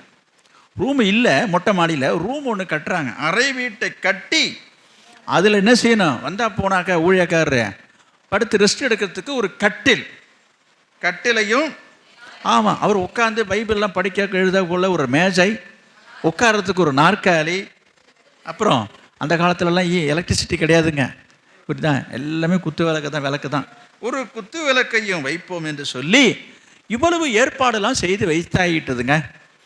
நல்லா கவனிங்க. இது வரைக்கும் வரும்போதெல்லாம் ஒரு திண்ணையிலையும் வராண்டாவிலையும் வெளியில் தான் தங்கிட்டு போயிட்டு இருந்திருக்கிறார். எப்படிங்க சொல்கிறீங்க? நான் நம்ம வழக்கப்படி பேசுவோம். இப்போ நம்முடைய கிராமங்களில் இப்போ எல்லா வீடும் மாறி போச்சுங்க. இல்லை அந்த பழைய வீட்டெலாம் இப்போ பார்க்குறது ரொம்ப அரிதுங்க. ஆனால் எங்கள் கிராமத்தில் எங்கள் வீடு இன்னும் அப்படி தான் இருக்குது. எங்கள் வீட்டுக்கு வெளியில் 2 திண்ணை இருக்கும். நீங்களும் எல்லாம் பார்த்துருப்பீங்க. எல்லா கிராமங்களையும் எல்லா வீடுகளையும் பார்த்தீங்கன்னா அந்த காலத்தில் வீட்டுக்கு வெளியில் திண்ணைன்னு ஒன்று இருக்கும், 2 பக்கம் வந்தவங்க வரவங்க போகிறவங்க விருந்தாளிலாம் அங்கே தான் தங்குவாங்க, அங்கே தான் படுத்திருப்பாங்க, வீட்டுக்குள்ளெல்லாம் விடவே மாட்டாங்க. இது ஒரு காலம். நான் என்ன சொல்ல வருகிறேன், கிட்டத்தட்ட அது போல தான் அவர் இருந்திருப்பார் என்று நான் நினைக்கிறேன். ஏன் அப்படி சொல்கிறேன்னா, அந்த அம்மாவுக்கு ரொம்ப வருத்தம். என்னது, எப்போ வந்தாலும் வாசல்லே வெளியிலே வராண்டாவிலே தங்கிட்டு போகிறாருன்னு சொல்லி அவருக்காக என்ன செய்திருக்கு, வீட்டுக்கு மேலே மாடியில் ஒரு ரூம் போட்டு, அந்த ரூமில் ஒரு கட்டில் போட்டு மேஜை போட்டு அடாடா இப்படிலாம் செய்திருக்கும் போது சில காலங்கள் கழித்து திரும்ப அந்த வீட்டுக்கு வரும்பொழுது, எலிசா அந்த வீட்டுக்கு வரும்போது அந்த அம்மா சொல்லுது, உங்களுக்காக ரூம் போட்டிருக்கேன், நீங்கள் அங்கே போய் ரெஸ்ட் எடுங்கன்னு போய் அங்கே போய் பார்க்குறாரு. பாருங்க, ஒரு நாள் அவன் அங்கே வந்து அந்தார வீட்டிலே தங்கி அங்கே படுத்து கொண்டு இருந்தான். அப்போ யோசிக்கிறான், இது வரைக்கும் நம்ம வந்தப்பெல்லாம் எங்கே இருந்தோம், திண்ணையிலெல்லாம் படுத்துட்டு போயிட்டு வந்துட்டோம். இன்றைக்கி நமக்கு சூப்பராக ரூம்லாம் போட்டிருக்குது, கட்டில் போட்டிருக்குது, மேஜர் இருக்குது, அடாடா. இங்கே பாருங்க, அவன் தன் வேலைக்காரனாகிய கேயாசியை நோக்கி, இந்த சூனேமியாளை அழைத்து கொண்டு வா, அந்த பெண்மணி அங்கே அழைச்சிட்டு வா என்று சொல்லி அவளை அழைத்து கொண்டு வராங்க. அவள் அவனுக்கு முன்பாக நின்றாள். அப்பதான் கேயாசியை பார்த்து அவருக்கு அந்த வார்த்தையை பாருங்க, இப்படிப்பட்ட சகல சலக்கரணையோடும் எங்களை விசாரித்து வருகிறாயே. அடாடா, அந்த வார்த்தைக்கு எப்படி சொல்றது தெரியல, சலக்கரணையோடு விசாரி. அடாடா, ரொம்ப விசாரிப்பு கவனிப்புலாம் பலமாக இருக்குதே. எனக்கு ரூம் என்ன, கட்டில் என்ன, மேஜை என்ன, நாற்காலின்னா என்னம்மா இதெல்லாம் எனக்கு ஒன்றுமே புரியலையே. ஏதோ வந்தோம் போனோம், நான் கொஞ்சம் நேரம் படுத்துட்டு போவேன். எனக்காக இப்படிலாம் செய்திருக்கிறது பார்த்தது எனக்கு ரொம்ப திக்குமுகாட பண்ணிட்டேன். எனக்கு ரொம்ப ஆச்சரியமாக இருக்குது. இவ்வளவு சலக்கரணையோடு என்னை விசாரித்து வருகிறியே, உனக்கு ஏதாவது பிரச்சனை இருக்குதா, வீட்டில் பிரச்சனையா, குடும்பத்தில் பிரச்சனையா, ராஜாவிட்ட ஏதாவது உன் விஷயமா ஏதாவது வம்பு வழக்கு ஏதாவது சமாளிச்சாரு. ஏன்னா இவருக்கு ராஜாவுக்கு நெருக்கமானவர் இந்த எலிசா. உனக்காக ஏதாவது சிபாரிசு சொல்லப்படி இருக்குதா? அங்கே பாருங்க, வசனம் என்ன போட்டு, ராஜாவிடத்தில் ஆகிலும் சேனாபதியிலும் உனக்காக நான் பேச வேண்டிய காரியம் ஏதாவது இருக்குதா, உனக்கு ஏதாவது காரிய விஷயம் ஏதாவது ஆக வேண்டிய இருக்குதா, சொல்லுமா. ஏதாவது பஞ்சாயத்து இருக்குதா, வம்பு வழக்கு சண்டை ஏதாவது இருந்தால் சொல்லு, உனக்காக நான் செய்கிறேன். அவர் மனசில் ஒரு எண்ணம் வருதுங்க, பேச வேண்டிய காரியம் உண்டோ என்று அவர் கேளு என்று சொன்னான். அதற்கு அவர் சொல்கிறான், அட நீங்கள் வேறு, எனக்கு ஒரு பிரச்சனை இல்லை, வம்பு இல்லை, வழக்கு இல்லை, நான் எப்படி இருக்கிறேன், நான் நல்லா தாங்க இருக்கிறேன். அவன் மனசு கேட்கல. என்னது, எலிசாவுடைய மனசு அதை கேட்கல.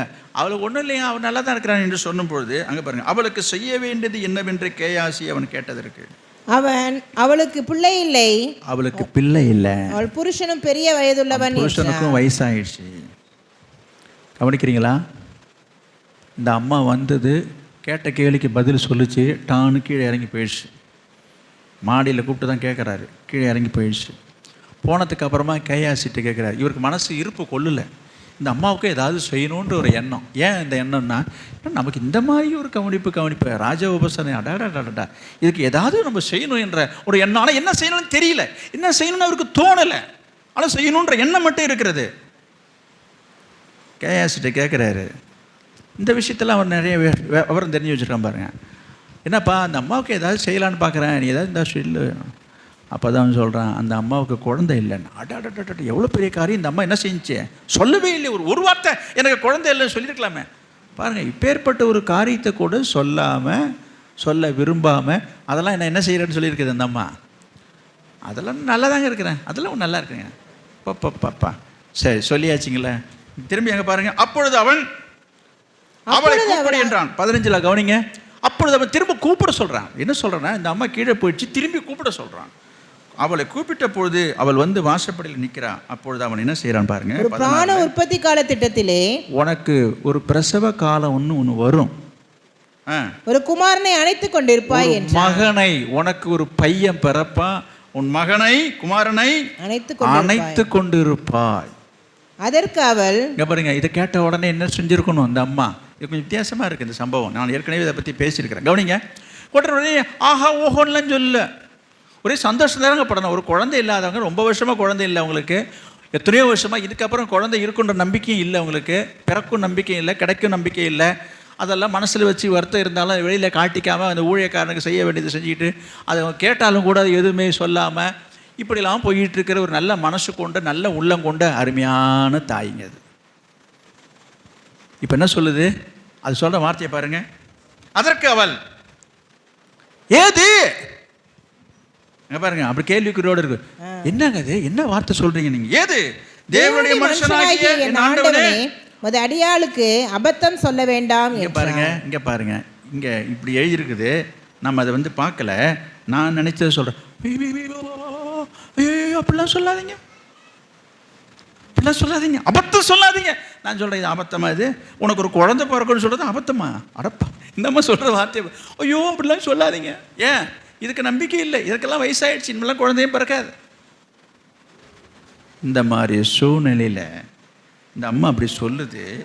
அந்த ஸ்திரீ கற்பந்தரித்து எலிசா தன்னோடு சொன்னபடி ஒரு உற்பத்தி கால திட்டத்திலே குமாரனை பெற்றாள். கவனிங்க, நான் என்ன சொல்ல வருகிறேன்னா, இந்த ஒரு நடந்த சம்பவத்திலேருந்து இன்னைக்கு உங்களுக்கு சொல்ல வர விஷயம் என்னன்னா, இவள் கேட்காத, இவள் எதிர்பார்க்காத ஒரு காரியத்தை ஆண்டவர் கைகூடி வர பண்ணினார். இவ கேட்டாளா? எனக்கு ஒரு குழந்தை வேணும்னு கேட்டாளா? யோசிச்சு பார்க்கணும். இப்போ போய் எனக்கு ஒரு ஜெபம் பண்ணுங்க, எனக்கு ஒரு குழந்தை கேட்கல.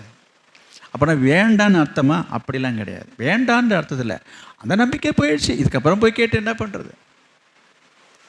இதுக்கு இடையில நீங்கள் பாருங்கள், இந்த எலிசா அவளை கூப்பிட்டு உனக்கு ஏதாவது காரியம் பேச வேண்டியது இருக்குதான்னு கேட்டும் என்ன செய்யலை இந்த அம்மா. அதை தான் நான் சொல்ல வரேன். கேட்கும்போது சொல்லியிருக்கலாம்ல, தானாக தான் சொல்கிறதுக்கு இல்லை. நீ ஒரு மதிப்பாக கௌரவமாக இருந்துட்டு ஒரு நாள் வெக்கமாக கூட இருக்கலாம். இந்த வயசில் போய் எனக்கு இல்லை குழந்தை இல்லைன்னு ஏன் எல்லாம் போய் சொல்லிட்டு குறைபாடு பாடிக்கிட்டு வேண்டான்னு கூட மனசில் இருந்திருக்கலாம். ஆனால் வாயை திறந்து ஊழியக்காரன் கேட்கும்போது, ஆமாங்க ரொம்ப வருஷமாக எனக்கு இல்லைங்கன்னு வார்த்தை சொல்லியிருக்கலாமே, தப்பு இல்லையே. அதை கூட அதை சொல்லலை. உனக்கு ஏதாவது காரியம் உண்டா என்று சொல்லும்போது, ஆனால் அங்கே என்ன நடந்தது? நான் சொல்ல வர காரியத்துக்கு வரேன். அங்கே என்னையா நடந்தது? இந்த சூனேமியா நினைக்காத, எதிர்பார்க்காத, கேட்காத ஒரு காரியம் அவள் வாழ்க்கையில், குடும்பத்தில் நடந்ததா இல்லையா? கர்த்தர் அவளுக்கு அந்த காரியத்தை கை கூடி வர பண்ணினாரா இல்லையா? அவ கேட்கல. திருப்பி திருப்பி சொல்கிறேன், அவ கேட்கல. கேட்காமையே செய்ய காரணத்தையும் நான் சொல்லணும்ல. நீங்கள் நினைக்கலாம், அடாடா நல்லா தான் இருக்குது நீங்கள் பேசுகிறத பார்த்தா, அப்போ நானும் இதே போல் கேட்கல, நான் கேட்காம எனக்கு காரியம் நடக்கும்னு நீங்கள் நினச்சிங்கன்னு நான் சொல்கிறேன். இது போல் நம்ம அறக்குறையாக ஒரு முடிவுக்கு வரக்கூடாது. இவள் மாயத்திருந்து தன்னுடைய விருப்பத்தை கேட்கவில்லை என்பது உண்மை, நல்லா புரிஞ்சுக்கணும். ஆனால் அதனுடைய மறுபக்கத்தை நீங்கள் சிந்திக்க வேண்டும் என்பதை தான் இப்போது நான் சொல்ல வர ஒரு விஷயம். அது என்ன மறுபக்கம் என்று சொன்னால், அந்த சூனேமியால் என்ன செய்தார், அந்த சம்பவம் நடக்க காரணம் என்ன என்பதை தான் நான் உங்களுக்கு சுட்டி காட்ட விரும்புகிறேன். என்ன நடந்துச்சுங்க? கர்த்தரையும் கர்த்தருடைய ஊழியக்காரரையும் அவள் கனம் பண்ணினார். கர்த்தரையும் கர்த்தருடைய ஊழியக்காரருக்கு கொடுக்க வேண்டிய கனத்தை செலுத்தினார். இங்கே நான் பார்க்குறோம், ஊழியக்காரரை கனம் பண்ணுகிறார், ஊழியக்காரனை உபசரிக்கிறார். ஊழியக்காரன் கேட்கல, வாயை திறந்து நான் வந்து போகிறேனே, எனக்கு வந்து கொசு கடிக்குது, எனக்கு ஒரு ரூம் ஒன்று போட்டு கொடுன்னு அவர் கேட்க கிடையாது. நல்லா புரிஞ்சுக்கணும். நான் திரும்ப அந்த சம்பவத்துக்கு நான் வருகிறேன். அங்கே பாருங்கள், அங்கே 8வது வசனத்திலேருந்து நான் சொல்கிறேன் பாருங்கள். அந்த கணம் பொருந்திய அந்த ஸ்திரீ என்னென்னலாம் செய்தார் என்பதையும் ஒரு கணம் ஒரு நிமிஷம் நம்ம பார்த்துக்கிறது நல்லது தானே. என்னங்க அப்படி உபசரித்தார் என்று சொல்லி பார்க்கும் பொழுது, ஒரு ஸ்திரீ அவனை, நீங்கள் இல்லை யாருமே நீங்கள் பைபிள் எடுக்கலை, பார்க்குற மாதிரி தெரியல எனக்கு, அப்படின்னு தான் இப்போ நேரம் சொல்லுவீங்களே. போஜனம் பண்ண அடுத்த வாரம் கேட்டுக்கொண்டாள். அதுதான் முக்கியங்க. வருந்தி என்ன அர்த்தம்? வற்புறுத்துறா. சொன்ன உடனே ஒரு சாப்பாட்டுக்கு நீ வந்து நிற்கலிங்க. என்ன சாப்பாடு இருக்கு, என்ன செஞ்சு வச்சிருக்கிற, மீன் குழம்பா கறி குழம்பா? அவர் சாப்பிட்ற ஆளும் கிடையாது, சாப்பிட்றதுக்கு வர கிடையாது, சாப்பிட்ற ஆளும் இல்லை. புரியுங்களா? அவர் ஏதோ ஒரு காரியமே வந்தார். ஆனால் இந்த பெண்மணி என்ன செய்ததாக போட்டிருக்கு? எதுக்கு வருந்துறான்? விட்டுற வேண்டியது என்ன? அப்போ சாப்பிட்ற விஷயத்தில் கூட அவர் வற்புறுத்தி வருந்தி சொன்னதுனால தான் அவர் சாப்பிட்ருக்கிறாரு. அப்போ இந்த வற்புறுத்துறதுன்றது காரணம் என்ன என்பதையும் நான் சொல்கிறேன். அப்போ ஒருத்தவங்க மேலே ஒரு விருப்பம் அல்லது ஒரு அக்கறை கரிசனை இருந்தால் மட்டும்தான் நம்ம வற்புறுத்துவோம். அதை ஒத்துக்கிறீங்களா நீங்கள்? இப்போ உங்கள் வீட்டுக்கு ஒரு விருந்தாளி வராங்க. அதாவது விருந்தாளின்னு சொல்கிறத விட ஒரு தெரிந்த ஒரு நபர், உங்களுக்கு அறிமுகமான ஒரு நபர் வராங்க. கவனிங்க, சரியாக மணி 12:30 மணி அல்லது 1 மணி மதிய சாப்பாட்டு நேரத்துக்கு நான் சொல்கிறேன், வராங்கன்னு வைத்துக்கொள்ளுங்க. நல்லா கவனிங்க. உங்கள் வீட்டில் இருக்குதோ இல்லையோ அது அப்பாற்பட்ட விஷயம், புரியுதா? ஆனால் இப்போ நீங்கள் வந்தவங்களை என்ன செய்வீங்க? வந்ததை ஒரு தண்ணியை கொடுப்போம், ஒரு டீயை கொடுப்போம், காப்பியை கொடுப்போம், நைஸாக என்ன பண்ணுவோம்? மணியை பார்ப்போம். மணி 1 1:30 ஆயிடுச்சு, இங்கே ஒன்றும் இப்போ தான் உலக கொதிச்சிட்ருக்கு, இவர் வேறு இங்கே இருப்பார போவார தெரியலையே, நம்ம இன்றைக்கி பார்த்து ஒன்றும் காய் இல்லையா, குழம்பு இல்லையா, அப்படி இப்படின்னு நம்ம இங்கே ஒரு விதமான குழப்பம் நடக்கும். கவனிங்க. இப்போ அவர் உடனே கிளம்புறேன்னுவார். இருந்து சாப்பிட்டு போகிறது. கவனிங்க. ஏன் இருந்து இல்லை பரவாயில்ல, நான் எனக்கு பஸ்ஸுக்கு டைம் ஆச்சு, நான் அங்கே போகிறேன் இப்படின்னு. சரி போங்க. நல்லா கவனிச்சிங்களா நான் சொன்ன சம்பாஷணையா? என்னன்னு புரியலையே உங்களுக்கு? சரி போங்க. அப்படின்னா என்ன அர்த்தம்? அப்போ நீ சொன்னது என்னாச்சு? அது சும்மா ஒப்புக்கு சொன்னாங்க. நீங்கள் வேறு அவர் உட்காந்துட்டாக்கா நான் எங்கே போய் குழம்புக்கு என்ன ஆகுறது, தொட்டுக்கு என்ன பண்ணுறது, ஒரு அப்பளம் கூட இல்லை. இது நம்ம புலம்பல். நான் என்ன சொல்கிறேன்னு கவனிங்க. இப்போ வருந்துறதா என்ன அர்த்தம்? சாப்பாடு இருக்குதோ இல்லையோ, சாப்பாட்டு நேரத்துக்கு ஒருத்தவங்களை சாப்பிடாமல் அனுப்புகிறோமே அப்படின்ற ஒரு வருத்தம் நமக்குள்ளே இருந்தது என்று சொன்னால், கஞ்சியாக இருந்தாலும் சரி, ரசமாக இருந்தாலும் சரி, எதுவாக இருந்தாலும் சரி, சாப்பிட்டு போங்க, என் மனசுக்கு கொஞ்சம் கஷ்டமாக இருக்குங்கன்னு வருந்துவாங்க. சில சொல்கிற காரணங்கள் நல்ல சாப்பாடு இல்லை அப்படின்னா, அது அப்புறம் இருக்கே இல்லை. நம்ம முதல்ல அவங்கள சாப்பிட வைக்கிறோமான்றது தான் பாயிண்ட். நிறைய பேர் அப்படி செய்கிறது கிடையாது. நான் பொதுவாக பேசிக்கிறேன். நான் ஊழியக்காரரை வச்சு நான் பேச வரல. ஒரு விருந்தாளி வந்தாலே சில பேர் என்ன பண்ணுறாங்க, ஆள் போனால் போகுதுன்ட்டு உட்காந்துருப்பாங்க. ஒரு போயிட மாட்டாரா, மணி ஆகிட்டே இருக்கு, இவர் இருக்கிறாரு, ரொம்ப நேரம் தாண்டி சாப்பிடாமல் அனுப்புனா வம்பா போடுமே, இந்த மாதிரி தடுமாறுறாலாம் இருக்கிறாங்க. நான் சொல்கிறேன், இந்த சூனை மேலே என்ன செய்தா? வருந்துறாருன்னா என்ன அர்த்தம்? அவர் வேண்டான்னு சொல்ல வருந்தி என்ன, எதற்காக அவர் வருந்துறாருன்னா, அவர்கள் இங்கே சாப்பிடணும். எதுக்கு சாப்பிடணும்? ஒரு ஊழியக்காரரை நம்ம வீட்டில் சாப்பிட்ற வைக்கிறது ஒரு ஆசீர்வாதம் என்கிற ஒரு மன நிறைவு தான் அர்த்தம். அது அவர் மனசில் இருக்குது. தெரியுதா? இதை செய்தால் எனக்கு இது கிடைக்கும் என்று நினச்சி செய்யலை. அதையும் நான் சொல்லணும் இந்த இடத்துல. சிலர் எதையாவது எதிர்பார்த்து செய்வார்கள். இவர் எதையும் எதிர்பார்த்து செய்யலை. சரி, முதல்ல வருந்தினால் சாப்பிட சொன்னால், அப்புறம் சரி இவ்வளோ தூரம் சொல்கிறாங்களேன்றதுக்காக வார்த்தைக்கு மதிப்பு கொடுத்து என்ன செய்தார்? இவர் வந்தால் போனால் சாப்பிடுவார். அப்படி தானே இருக்கு. இப்படி வந்தால் போனால் சாப்பாட்டோடு இருந்தால் போதாது என்று சொல்லி இந்த அம்மா என்ன செய்து பாருங்க. அடுத்தது, அவள் தன் புருஷனை நோக்கி, இதோ நம்மிடத்தில் எப்போதும் வந்து போகிற தேவனுடைய மனுஷனாகிய, சரி அடுத்தது படிங்க, நான் மெத்தையின் மேல் ஒரு சிறிய அறை வீட்டை கட்டி, ஒரு அறை வீடை கட்டணும். யாருக்காக? என்னைக்கோ ஒரு நாள் வந்துட்டு போறாரு, எங்கேயாவது உட்காந்துட்டு போறாருயா, அவருக்கு ஒரு ரூம் போடணும், அதுல ஒரு கட்டில போடணும், மேஜையையும், அதுல ஒரு மேஜையை போடணும், அதுல ஒரு நாற்காலியை போடணும், அதுல ஒரு குத்துவிளக்கு வைக்கும் என்று சொல்லி தனியா அவருக்காகவே ஏற்பாடு பண்றான். இது எனக்கு ரொம்ப ஆச்சரியமா இருக்குது. அது எதை காட்டுகிறதுன்னு நான் சொல்றேன், கவனிங்க. அப்போ ஒரு தீர்க்கதரிசியாகிய எலிசாவினுடைய ஊழியக்காரன் மீது அவர்கள் வைத்திருக்கிற மதிப்பு மரியாதையை காட்டுகிறது, கனத்தை காட்டுகிறது, தேவனை கனப்படுத்துகிறதை காட்டுகிறது. தேவனுக்கு செலுத்த வேண்டிய கனத்தை ஒரு ஊழியக்காரருக்கு செலுத்த வேண்டும் என்கிற ஒரு எண்ணம், சிந்தை அவள் மனதில் இருந்ததை அவள் வெளிப்படுத்துகிறார். இதையெல்லாம் அவன் தீர்க்கதரிசி கேட்கல. எலிசா, என்னம்மா வீடு கட்டி வச்சிருக்கிற, வந்தால் போனால் தங்கிறதுக்கு ஒரு ரூம் இல்லை, ஒன்றும் இல்லை, ஒரு ஃபேன் இல்லை, காட்டில் இல்லை, பாய் இல்லை, என்னம்மா இது? அப்படிலாம் அவர் சொல்லலை. எப்படி? அப்படிலாம் அவர் சொல்லலை. ஆனால் இந்த அம்மாவே என்ன செய்தாங்க? இந்த அம்மா அவர்களாக பார்த்து என்னது அவருக்கு செய்யணுன்றாங்க. இவர் ஒன்றும் கேட்கல, டிமாண்ட் பண்ணலைங்க. இதுதான் அவரை திக்குமுக்க அடைவிட்டது. இப்போ என்ன சொல்கிறேன்னா, இதுதான் எலிசாவை ரொம்ப சிந்திக்க வச்சது, சங்கடப்படுத்தி விட்டது. என்னது? என்னடா அது, நம்ம இது மாதிரிலாம் கேட்கல, கொள்ளல, நம்ம எல்லாம் ஆசைப்படலை, இப்படிலாம் இருக்கணும் போகணுன்னு, என்னை ரொம்ப உபசரிக்குதே, என்னை ரொம்ப திக்குமுக்க அடைக்குது. நீங்களே யோசித்து பாருங்கள். இந்த மாதிரி நீங்கள் ஒரு வீட்டுக்கு போகிறீங்க, உங்களை ஒருத்தவங்க உழுந்து உபசரிக்கிறாங்கன்னா உங்களுக்கு ஒரு மாதிரி ஷை ஆகிடும். சாதாரணமாக நடத்துறதுக்கும் கொஞ்சம் அதிகமாக நடத்துனாங்கன்னு வச்சுங்க, உங்களுக்கே சங்கடமாயிடும். என்ன இந்த அளவுக்கு நம்மளை சோப் போடுறாங்க, என்ன காரணமாக இருக்கும்? ஏதாவது தேவையாக இருக்குமோ, ஏதாவது காரணமாக இருக்குமோ, ஏதோ 5-10 கேட்கறதுக்கு 5 லட்சம் 10 லட்சம் ஏதாவது கடங்கடன் கேட்கறதுக்கு அடி போடுறாலோ, இப்படிலாம் மனுஷன் நினைக்கிறாங்களா இல்லையா?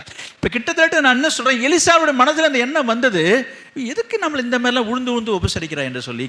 அப்போ தான் அவர் என்ன பண்ணுறாரு பாருங்க. அவர் படுத்திருக்கும் போது அவர் யோசிக்கிறார். எலிசா யோசிக்கும் பொழுது கேஆஸ்ட்ட சொல்லி, அந்த அம்மாவை அழைச்சிட்டு வாப்பா, வீட்டில் இருக்கால, அவளை போய் கொஞ்சம் கூப்பிட்டு வா என்று சொல்லி அவன் மனசுக்கு இருப்பு கொள்ளல. அவள் வந்தாளா? 12வது வசனத்தை பாருங்க. அந்த சூனியமியாளை அழைத்து கொண்டு வா என்றான். அவளை அழைத்து கொண்டு வந்தான். வந்தானா? வந்தலையா?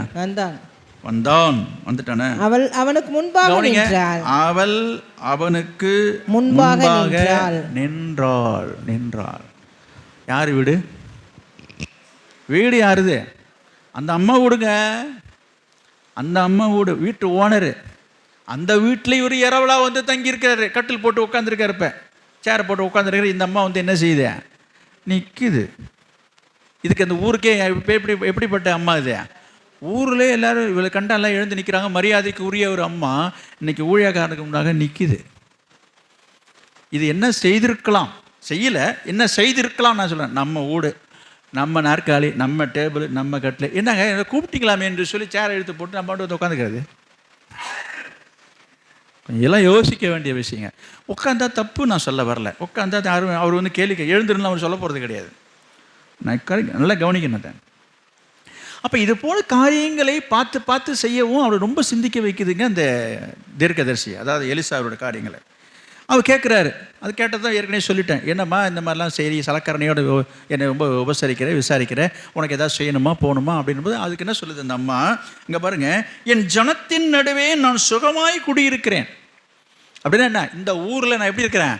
நான் சுகமாக இருக்கிறேன். சுகமாகவும் இருக்கேன், வசதி இருக்குது, மனசில் ஒரு பாரம் இருக்க தானே செய்கிறது. அதை கூட அது வெளிப்படுத்தலை பாருங்கள். அப்படி சொல்லிட்டு இங்கே பாருங்கள், அந்த அம்மா எங்கே போயிடுச்சு? சொல்லிட்டு போயாச்சுங்க, அங்கே நிற்கவே இல்லை. நீங்கள் திரும்பியும் பாருங்கள். அப்பொழுது அவன் அவளை கூப்பிடு என்றான். எங்கே இருக்குது? 15வது வசனத்தை பாருங்கள். சொல்லிட்டு கிடுகிடுன்னு வந்தோமா பேசுகிறோமான்னு வேலையை முடிச்சோம்னு விட்டுட்டு கீழே போயிடுச்சு. என்ன செய்வார், என்ன சொல்லுவார்ன்ட்டு அங்கே நிற்கலை. போனதுக்கு அப்புறமா தான் இந்த கேஷை சொல்கிறான், அந்த அம்மாவுக்கு குழந்தை இல்லைன்னு. அச்சோ அப்படியா? கூப்பிடு கூப்பிடு கூப்பிடு கூப்பிடு. கீழே போன அம்மாவை திரும்ப மேலே கூப்பிடுது. இங்கே பாருங்க. அப்பொழுது அவன் அவளை கூப்பிடு என்றான். அவளை கூப்பிட்ட பொழுது அவள் வந்து வாசப்படியிலே நின்றாள். இங்கே பாருங்க, முதல்ல நின்றான்னு போட்டிருக்குது. இப்போ எங்கே நின்றான்றது வாசப்படியில். திருப்பியும் சொல்கிறேன், அவங்க வீடு, அந்த அம்மா வீடு, அவங்க சொந்த வீடு, அவங்க பார்த்து கட்டினது. வந்தால் போனால் போது வந்து இதே தங்கிட்டு 1 நாள் 2 நாள் தங்கிட்டு போயான்னு சொல்லி அவருக்கு இரவலாக கொடுத்துருக்குது, அவங்க சொந்த வீடு. இந்த அம்மா எங்கே நிற்கிது? ஏன் உள்ளே வந்தால் என்ன? நான் அதை தான் நான் சிந்திச்சு பார்க்குறேன். இதெல்லாம் படிக்கும்போது தான் தியானிக்க வேண்டியதாக இருக்குது. இதெல்லாம் ஏங்க வந்தால் போனான்னு எழுதிட்டு போயிருக்கலாம்ல. இந்த பைபிளை எழுதின ஆவியானவர் வந்தால் போனால்னு எழுதியிருக்கலாம். வந்தாலும் நின்னாலும் வாசப்படியில் நிற்கிறதெல்லாமா எழுதணும். அப்போ இதில் ஒரு விஷயம் இருக்கா? என்ன அர்த்தம்? என்ன தான் சொந்த ஊடாக இருந்தாலும், என்ன தான் அவளுக்கு உரிமை இருந்தாலும், ஊழியக்காரர் உள்ளே இருக்கிறாரு, நம்ம திடு என்ன செய்யக்கூடாது? திப்புன்னு உள்ளே போடுவாங்க. இன்றைக்கி நிறைய பேருக்கு இந்த பழக்கமே தெரிய மாட்டுதுங்க. திருப்பியும் நான் சொல்கிறேன், யார் வீடு? அதை தான் இங்கே வாங்க, அது முதல்ல பேசுவோம். இது யார் வீடு? அந்த அம்மா வீடு. அவள் தான் வீட்டுக்குள்ளறையே உள்ளே போகாமல் வாசப்படையில் நின்று பேசிகிட்டு இருக்கிறான். இன்றைக்கி நிறைய பேர் அடுத்த வீட்டுக்கு போனாலே திறந்த வீட்டில் அதுக்கப்புறம் நீங்கள் ஃபில்லப் பண்ணீங்க. ஏன்னா மைக்கில் சொன்னால் உங்களுக்கெல்லாம் வலிச்சிடும். அது திறந்த வீட்டில், ஆமாம், அது உங்களுக்கு தெரியும். கவனிங்க. அது போல் இங்கே பாருங்கள், எந்த வீட்டுக்கு போனாலும் நான் சொல்கிறேன், இந்த திடுன்னு திப்புன்னுலாம் உள்ளே போகக்கூடாது. அது நல்ல பழக்கமே இல்லை. அது முதல்ல தெரிஞ்சிக்க முடியல. எந்த ஊடாக இருந்தாலும் சொல்கிறேன். நான் சில நேரத்தில் பார்க்குறேன், இங்கே சொல்கிறதில்லை, கொள்றதில்லை, ஒரு குரல் கொடுக்கறதில்ல, தட்டுறதில்லை, திடுன்னு வந்துடுவாங்க. இதெல்லாம் ஒரு ஒழுங்கு இல்லைன்றதுக்காக நான் சொல்ல வந்தேன். இங்கே பார்க்குறோம், அந்த அம்மா என்ன செய்யுது? அவங்க வீடு தாங்க, வாசப்படியில் நின்று தான் பேசுது. நான் உங்களுக்கு சொல்லிக் கொடுக்குற ஒரு நல்ல பழக்கத்தை கற்றுக்கொள்ளுங்க. நான் இங்கேன்னு சொல்ல, நீங்கள் எந்த வீட்டுக்கு போனாலும் சொல்கிறேன், எந்த வீடு திறந்தே இருந்தாலும் சொல்கிறேன். ஒரு காரியத்தை இந்த சந்தர்ப்பத்தில் தான் சொல்ல முடியுது. நீங்கள் எந்த வீட்டுக்கு போகிறீங்களோ, உங்கள் சித்தப்பா வீடு, பெரியப்பா வீடு, மாமா வீடு, தாத்தா வீடு, பாட்டி வீடு, எந்த வீட்டுக்கு வேணாலும் போங்க. சொல்கிறது புரியுதா? உங்கள் சொந்தக்காரங்க வீடாகவே இருக்கட்டும், அந்த வீட்டில் கதவு திறந்தே இருக்குங்க. திறந்தே இருக்கட்டும், பரவாயில்லைங்க. திறந்துருக்கேன்னு சொல்லி உள்ளே போகக்கூடாது. என்னங்க அப்புறம் திறந்து இருக்க அப்புறம் என்னங்க பண்ணுறது? திறந்திருந்தாலும் என்ன செய்யணும்? திறந்திருந்தாலும் என்ன செய்யணும் நான் சொல்கிறேன், கவனிங்க. சில வீடுகளில் காலிங் பெல் இருக்குது. எல்லா வீட்லேயும் அந்த வசதி சில பேருக்கு இன்னும் அந்த அளவுக்கு சில பேர் அந்த டெவலப் ஆகலை. பெல் இருந்தால் பெல் அடிக்கணும். பெல் இல்லை, சரி விடுங்க. அப்போ என்ன பண்ணணும்? கதவை சுந்தரம் ஐயாவும் சாம் சுந்தரம் ஐயாவும் இந்த மாதிரி காரியங்களை, சின்ன விஷயந்தான் இப்போ நான் சொல்கிற விஷயங்கள்.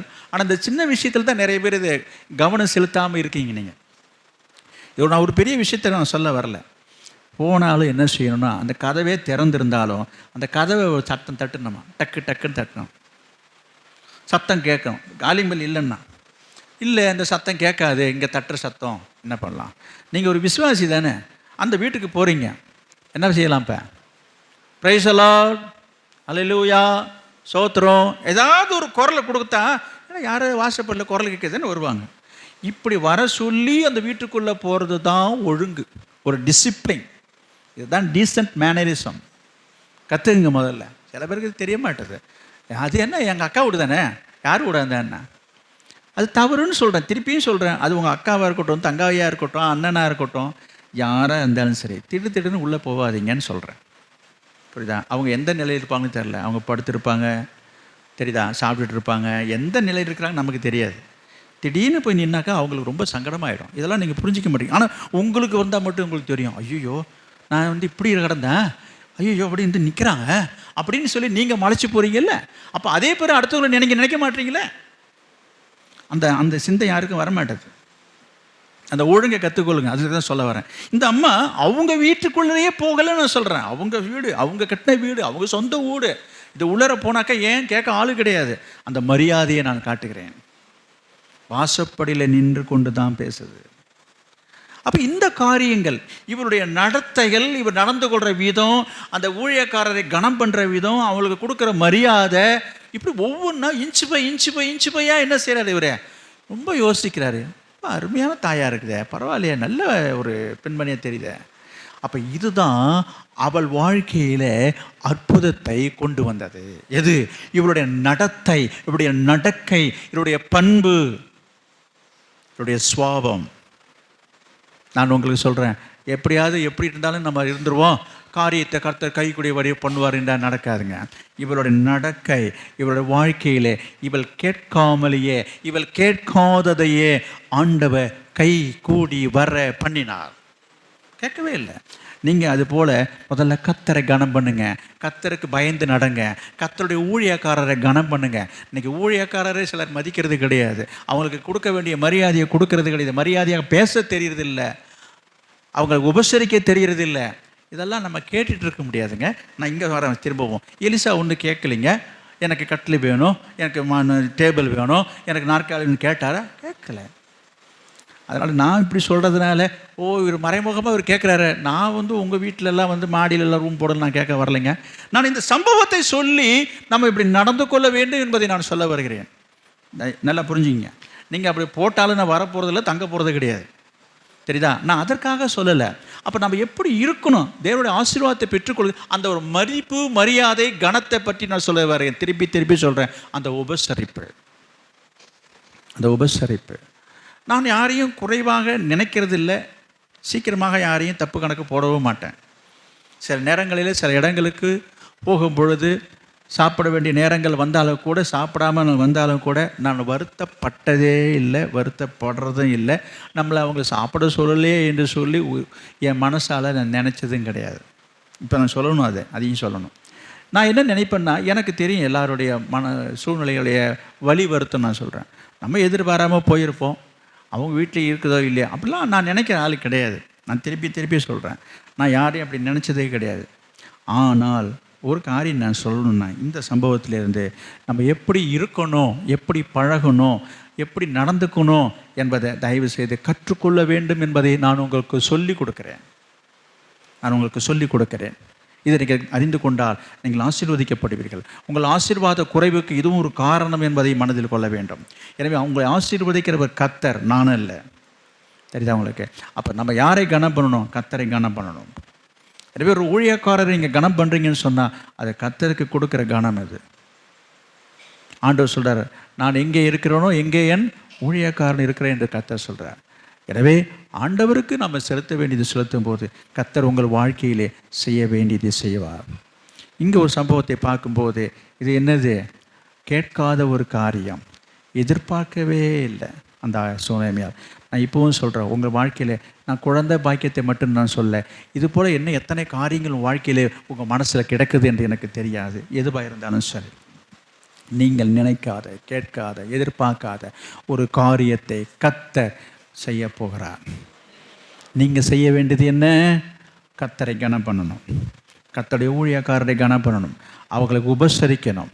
அப்போ அதன் மூலமாக இந்த சம்பவத்திலேருந்து நம்ம தெரிஞ்சிட்ட காரியம் இது நடந்திருக்குன்னு தெரியுது. அப்போ இதெல்லாம் நம்ம செய்யணும். இதெல்லாம் சில பேருக்கு செய்யணும்னு தோன்றதில்லை, தெரியறது இல்லை. புரியுதுங்களா? அதை நம்ம சொல்லி உங்களை நான் பழக்கப்படுத்தாமல் போனால் அந்த பாவம் என்ன செய்கிறோம்? கர்த்தருடைய கிருபையினாலே நான் சொல்கிறேன் தாழ்மையாக, நான் உங்களைப் போல விசுவாசியாக இருந்த காலங்களில் சொல்கிறேன். நான் உங்களைப் போல சாதாரண விசுவாசியாக இருக்கும்போது எங்கள் வீட்டுக்கு ஊழியக்காரர் வந்தாங்கன்னா சாப்பிடாமல் அனுப்பவே மாட்டாங்க எங்கள் அம்மா. அது அவங்களுடைய பழக்கம். அப்படி நீங்கள் நினைக்கிற மாதிரி, நீங்கள் எப்படி நினைக்கிறீங்கன்னு தெரியல, அப்படி ஒன்றும் பெருசாக நாங்கள் விதவிதமாகலாம் சமைச்சு போட்டெல்லாம் சொல்ல முடியாது. சும்மா சாதாரணமாக வந்த நேரத்துக்கு ஒரு டிஃபன் நேரமாக இருந்துனாக்கா ஒரு தோசை, அவ்வளோதான். ஏதோ ஒரு சட்னி. நீங்கள் நினைக்கிற மாதிரி அப்படிலாம் வகையா அப்படிலாம் கிடையாது. ஆனால் என்னுடைய தாயாரை நான் சொல்கிறேன், எப்போ வந்தாலும் சரி சாப்பாடு நேரமாக இல்லைன்னாலும் பரவாயில்ல. கவனிக்கிறீங்களா? அது அவங்களுடைய சிந்தை. அதே போல் தான் எனக்கும் அந்த சிந்தை உண்டு. நானும் அப்படி தான் இருந்தேன்னு சொல்ல வரேன். எனக்கு அது ரொம்ப மனசு கஷ்டமாக இருக்கும். சாப்பாட்டு நேரத்துக்கு வந்து யாராவது இங்கே, நான் சொல்கிறேன், என்னை பார்க்க வரவங்க யாராக இருந்தாலும் சொல்கிறேன், சாப்பிடாமல் போகிறாங்கன்னா எனக்கு மனசு ரொம்ப கஷ்டமாக இருக்கும். எனக்கு குடும்பமான வரையில் நான் சொல்லுவேன், ஏதாச்சும் அவங்களுக்கு கொடுக்கறதுக்கு ஏற்பாடு பண்ணு தான் சொல்லுவேன். அதையும் மிஞ்சி போச்சுன்னா அப்புறம் வேறு ஏதாவது மாற்று வழி. ஆண்டவர் என்னை அப்படி நடத்திட்டு வராரு. அந்த ஒரு பழக்கம் இருப்பது நமக்கு நல்லது. அந்த கிருபையை கர்த்தர்ட்ட கேட்டு பெற்றுக்கொள்ளுங்க. என்னுடைய தாயார் இங்கே இருக்கும் பொழுது ஒரு சில விசுவாசிகளுக்கு தெரியும், என்னுடைய தாயார் உடல் நல்லா இருக்கும்போது கீழே இருப்பாங்க. கீழே அடிக்கடி அவங்களுக்கு ரொம்ப பிரியமானது எதுனாக்கா அந்த டீ காஃபி தான். காலையிலேருந்து சாயந்தரம் வரைக்கும் அது எத்தனை மாதிரி சாப்பிடுவாங்கன்னு தெரியாது. அதற்காகவே அவங்களுக்கு தனியாக ஒரு ஸ்டவ்வு, அதுக்கு ஒரு அது சிலிண்டரு எல்லாம் வாங்கிக்கிட்டாங்க. அவங்க தனியாக ஒரு பாலும் வாங்கிப்பாங்க.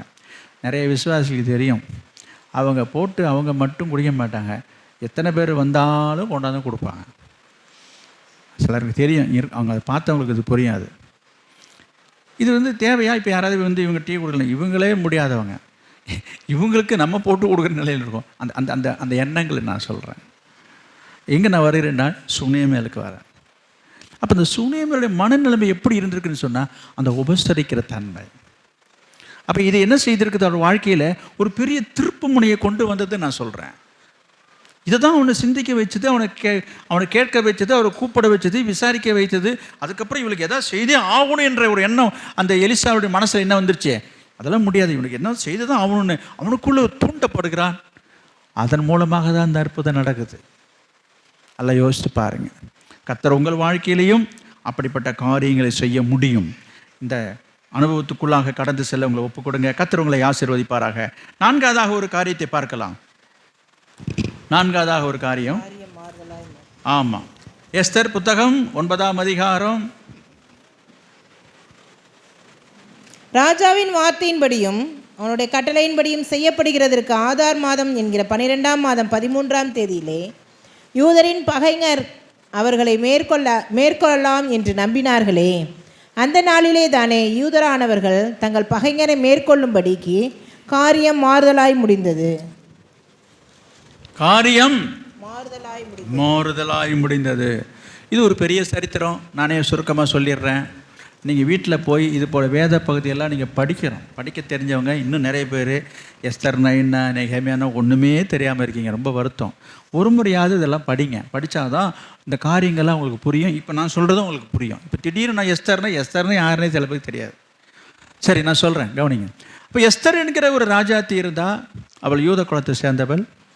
அகஸ்வேரு ராஜாவுக்கு ஒரு மனைவியாக அவர் ஏற்படுத்தப்பட்டால், அப்படிப்பட்ட ஒரு சூழ்நிலையில் அந்த ராஜாவுடைய அரண்மனையில் அவனுக்கு ஆஸ்தான ஒரு பிரமுகர் இருந்தான். அவன் பேர் தான் ஆமான். அவன் பேரே ஆமான். ஆமாம், ஆமாம் இல்லை, ஆமான். அவன் ஒரு கொடூரமானவன். அவன் எப்படி என்று சொன்னால், இப்போ நான் மைக்கில் சொல்ல முடியாது. இப்பொழுது மத்தியிலே நடந்து கொண்டிருக்கிற ஆட்சியிலே அந்த ஆளை பார்க்கும்போதெல்லாம் எனக்கு இந்த ஆமான் ஞாபகம் தான் வரும். ஆமான்ல நான் பார்த்ததில் எப்படி இருப்பான்னு எனக்கு நம்ம பார்க்கும்போது இப்படி தான் இருந்திருப்பான். அது யாருன்றது உங்களுக்கு புரியும். நான் இப்போ சொல்ல முடியாது. நான் சொல்கிறது மத்திய அரசாங்கத்தில் ஆட்சியில் இருக்கக்கூடிய ஒரு நபர். இப்போ அப்படி தான் இப்படி பண்ணிகிட்டு இருக்கிறாங்க. இப்போ ஆமான மாதிரியே தான் இருக்கிறான். அப்படி இருக்கும் பொழுது கவனிங்க, அவன் என்ன பண்ணிட்டான், அந்த யூதர்கள் எல்லாரையும் கொலை செய்யணும். இது தேவையில்லாத விஷயங்க. யூதர்களே இருக்கக்கூடாது, அவங்களெல்லாம் கொன்று போடணும் என்று சொல்லி ராஜாவிட்ட போய் என்ன உத்தரவு வாங்கிட்டான். முத்திரை அப்போலாம் நம்ம எப்படி இங்கே கோபுரசியில் வைக்கிற மாதிரி ஒரு முத்திரை ராஜா முத்திரை போட்டுட்டாருன்னா உத்தரவு தான் அது. முத்திரையும் போட்டாச்சு, எல்லா நாட்டுக்கும் செய்தி அனுப்பிச்சாச்சு. என்ன இது, யூதரெல்லாம் கொன்று கூச்சிடணுன்னு. இது தேவையே இல்லைங்க, ஒரு பிரச்சனையும் கிடையாதுங்க. இவனுக்கு ஒரு மொர்தெகாய் மேலே ஒரு எரிச்சல், கோபம், அதன் நிமித்தமாக இப்படி செய்யணும் என்று சொல்லி செய்ய போய் துணிஞ்சிட்டான். இந்த செய்தி மொர்தெகாய்க்கு தெரிஞ்சு இது எஸ்தர்கிட்ட சொல்கிறான். நீங்கள் பார்த்து, நீ இப்போ இத்தனைக்கு இந்த எஸ்தர் யார் என்றால் யூத குலத்தை சேர்ந்த, யூத குலத்தில் பிறந்த ஒரு பெண்ணு. இப்போ எங்கே இருக்கிறா என்று சொன்னால் அரண்மனையில் இருக்கிறா. அவள் ராஜாத்தியாக இருக்கிறா, என்ன அவள் ராணியாக இருக்கிறா, ராஜாவுக்கு கூட ராணியாக இருக்கா. அப்போ ஒரு பெரிய ஒரு பொறுப்பில் இருக்கிறா. அப்போ அவன் கேட்குறான், இந்த மாதிரி உனக்கு ஒரு பெரிய பாக்கியம் கிடச்சிருக்குது, இன்றைக்கு உன்னுடைய இனமும் ஜனமும் உன் குலமே இப்போ அழிய போது, நீ பாட்டு ஜாலியாக இருக்கான்னு பார்க்கலையான்னு சொல்லும்போது அவள் ரொம்ப வேதனைப்படுகிறாள். எஸ்தர் ராஜாத்தி ரொம்ப வருத்தப்பட்டு வேதனைப்பட்டு அவள் சொல்கிறா, 4ஆம் அதிகாரத்தில் 16வது வசனம் படிங்க. எஸ்தர் 4ஆம் அதிகாரம் 16வது வசனம். நீர் போய் சூசானில் இருக்கிற யூதரை எல்லாம் கூடிவர செய்து, சரி, 3 நாள் அல்லும் பகலும் குசியாமலும் குடிக்காமலும் இருந்து எனக்காக உபவாசம் பண்ணுங்கள். நானும் என் தாதிமாரும் உபவாசம் பண்ணுவோம். இவ்விதமாக சட்டத்தை மீறி ராஜாவின் இடத்தில் பிரவேசிப்பேன், நான் செத்தாலும் சாகிறேன் என்று சொல்ல சொன்னார். பாருங்க, எஸ்தர் எடுத்த முடிவு என்ன தெரியுமா? இந்த மாதிரி ஒரு செய்தி வந்துருச்சு, இந்த ஜனம் எல்லாத்தையும் அழிக்க போகிறேன்னு உத்தரவு போட்டாங்க. ஐயோ, நான் உசுரோடு இருக்க முடியாதுன்னு சொல்லிட்டு 3 நாள் என்ன செய்தாவ, ராத்திரி பகலாம் தண்ணி கூட குடிக்காமல் உபவாசம் போட்டு அழுது கர்த்தர் சமூகத்தில் ஜெபிக்கிறா. உண்மையான ஜபம், ஊக்கமான ஜபம், உபசரிப்பான ஜபம், இங்கே உபவாச ஜபம். கர்த்தர் உன் காரியங்களை கைக்கூடி வர பண்ண வேண்டும் என்று சொன்னான். சும்மா வெறும் ஜபம் பத்தாதியா, உபவாச ஜபம். இங்கே எஸ்தர் ராஜாத்தி உபவாசித்து ஜெபித்துட்டு சொல்கிறா, நான் செத்தாலும் சாவுறேன், அதை பற்றி பரவாயில்ல, நீங்களே முடிஞ்ச வரைக்கும் யாரெல்லாம் உபவாசம் போடுங்க உபவாசம். இப்படி உபவாசம் போட்டதுனால 3 நாள் உபவாசம் போட்டாங்க. பாருங்கள் என்ன நடந்தது தெரியுமா? காரியம் மாறுதலாய் முடிந்தது. 9ஆம் அதிகாரத்தில் 1 வசனத்தில் பிற்பகுதியை பாருங்க. என்னது, தங்கள் பகஞ்சரை மேற்கொள்ளும்படிக்கு காரியம் மாறுதலாய் முடிந்தது. என்ன மாறுதல்ன்றதை நானே சொல்லிடுறேன், இப்போ படிக்க நேரம் இல்லை. என்ன நடந்ததுன்னு சொன்னால், இந்த ஆமான் தான் இதுக்கெல்லாம் காரணமாக இருந்தான். இப்போ என்ன நடந்தது, எஸ்தர் ராஜாத்தி போய் ராஜாவிடத்துல போய் நான் உங்களுக்கு ஒரு விருந்து செய்யணும்னு சொல்கிறேன். ஃபஸ்ட்டு இதுதான் ஆரம்பம். திடீர்னு என்ன விருந்துன்னா, இல்லை நீங்கள் எல்லோரும் விருந்துக்கு வரணும், அதில் ஆமான்லாம் வரணும், எல்லோரும் விருந்துன்னு சொன்னேன். சரி, ராஜா ஒத்துக்கிட்டாரு. இப்போ விருந்துக்கு வரப்போகிறார். இப்படி வரப்போகிறதுக்கு முந்தின நாள் அவர் ஒரு அந்த நடபடி புஸ்தகங்கள் எடுத்து படிக்கும்போது மொர்தெகாயை செய்த ஒரு காரியங்கள் எழுதப்பட்டிருக்கு. ஆனால் யாருன்னு அவருக்கு தெரியாது. உடனே கூப்பிட்டு கேட்குறாரு, இந்த மாதிரி நடந்திருக்குது, அவனுக்கு ஏதாச்சும் வெகுமதி கொடுத்தானா? ஒன்றுமே இல்லை. அவன் யார் எங்கே இருக்கிறான்னா, அவன் தெருவில் உட்காந்துருக்கிறான். அவன் தான், ஐயோ இப்படிப்பட்ட ஒரு காரியத்தை, அது எனக்கு உயிருக்கு ஒரு பெரிய ஆபத்து வந்திருக்குது, என் உயிரை காப்பாற்றினவனுக்கு ஒன்றுமே சன்மானம் கொடுக்காம இருந்திருக்கேன்னு சொல்லி ராஜா என்ன சொல்கிறாரு, இப்படிப்பட்ட மனுஷனுக்கு என்ன செய்யலாம் என்று சொல்லி ஆமானை கூப்பிட்டு கேட்குறாரு. ஆமான் என்ன நினச்சிட்டான், நம்மளை விட்ட இந்த உலகத்தில் பெரிய ஆள் யாருமே கிடையாது, நம்மளை தான் ராஜா உபசரிக்க போகிறாரு, நமக்கு தான் ஒரு கௌரவம், நமக்கு தான் ஒரு பெரிய ப்ரொமோஷன் கொடுக்க போகிறாரு என்று சொல்லிட்டு ராஜா கணம் பண்ணுற விஷயம் எப்படி இருக்குன்னு சொன்னால், அவன் குதிரை மேலே ஏற்றணும், ராஜா போட்டிருக்க வஸ்திரத்தெல்லாம் போட்டுக்கணும், கிரீடத்தை சுட்டுக்கணும், ராஜா வாழ்க என்று சொல்லணும், இது தாங்க அவனுக்கு கொடுக்க வேண்டிய மரியாதை என்று சொல்லி ஆமான் அந்த ராஜாவிட்ட சொல்கிறாரு. ராஜா சொல்கிறாரு, ஓ அப்படியா, அப்போ நீ என்ன செய்கிற, இந்த வாசப்படியில் தெருவில் ரோட்டு ஓரமாக உட்காந்துருக்கான் பாரு, அவனை கொண்டு வந்து அவனை செய்யன்னு சொல்லி ஆமான்ட்ட சொல்ல. இவனுக்கு ஒரே ஷாக்கு, நம்மளை சொல்லுவார்னு பார்த்தா இவனை சொல்லிட்டாரு. ராஜா சொன்னது மீற முடியுமா, மாற முடியுமா? முடியாது. நடக்குது காரியங்கள். என்னது, இவனது குதிரையில் உட்கார வச்சு ஊர்வலம் போகிறாங்க. இவனே சொல்ல வேண்டியதாக இருக்குது அவனை பார்த்து. இப்படி ஒரு பக்கம் இருக்கவே அங்கே விருந்து ஆயத்தமாகிட்டு இருக்கு. விருந்துக்கு ராஜா வர போகிறாரு. இந்த நேரத்தில் தான் என்னது, ஆமான் என்ன செய்கிறான், குடிபோதையில் போய் அவன் அறையில் போய், யார் எஸ்தர் அறையில், அவருடைய பஞ்சனையில் அந்த மெத்தையில் போய் அவன் போதையில் விடுறான். இதை ராஜா பார்க்குறாரு. என்ன துணிச்சல் இருந்தால் என் மனைவி ரூமுக்குள்ளே போய் செய்வேன்னு சொல்லி டக்குன்னு பிடிச்சி அந்த மொர்தெகாவுக்கு போடுறதுக்குன்னு ஒரு பெரிய தூக்கு மரம் வச்சுருந்தான், அவனை தூக்கி போடுன்ட்டாங்க. ஆமான் கதை முடிஞ்சு போச்சு. இது நான் சுருக்கமாக சொல்லியிருக்கிறேன்.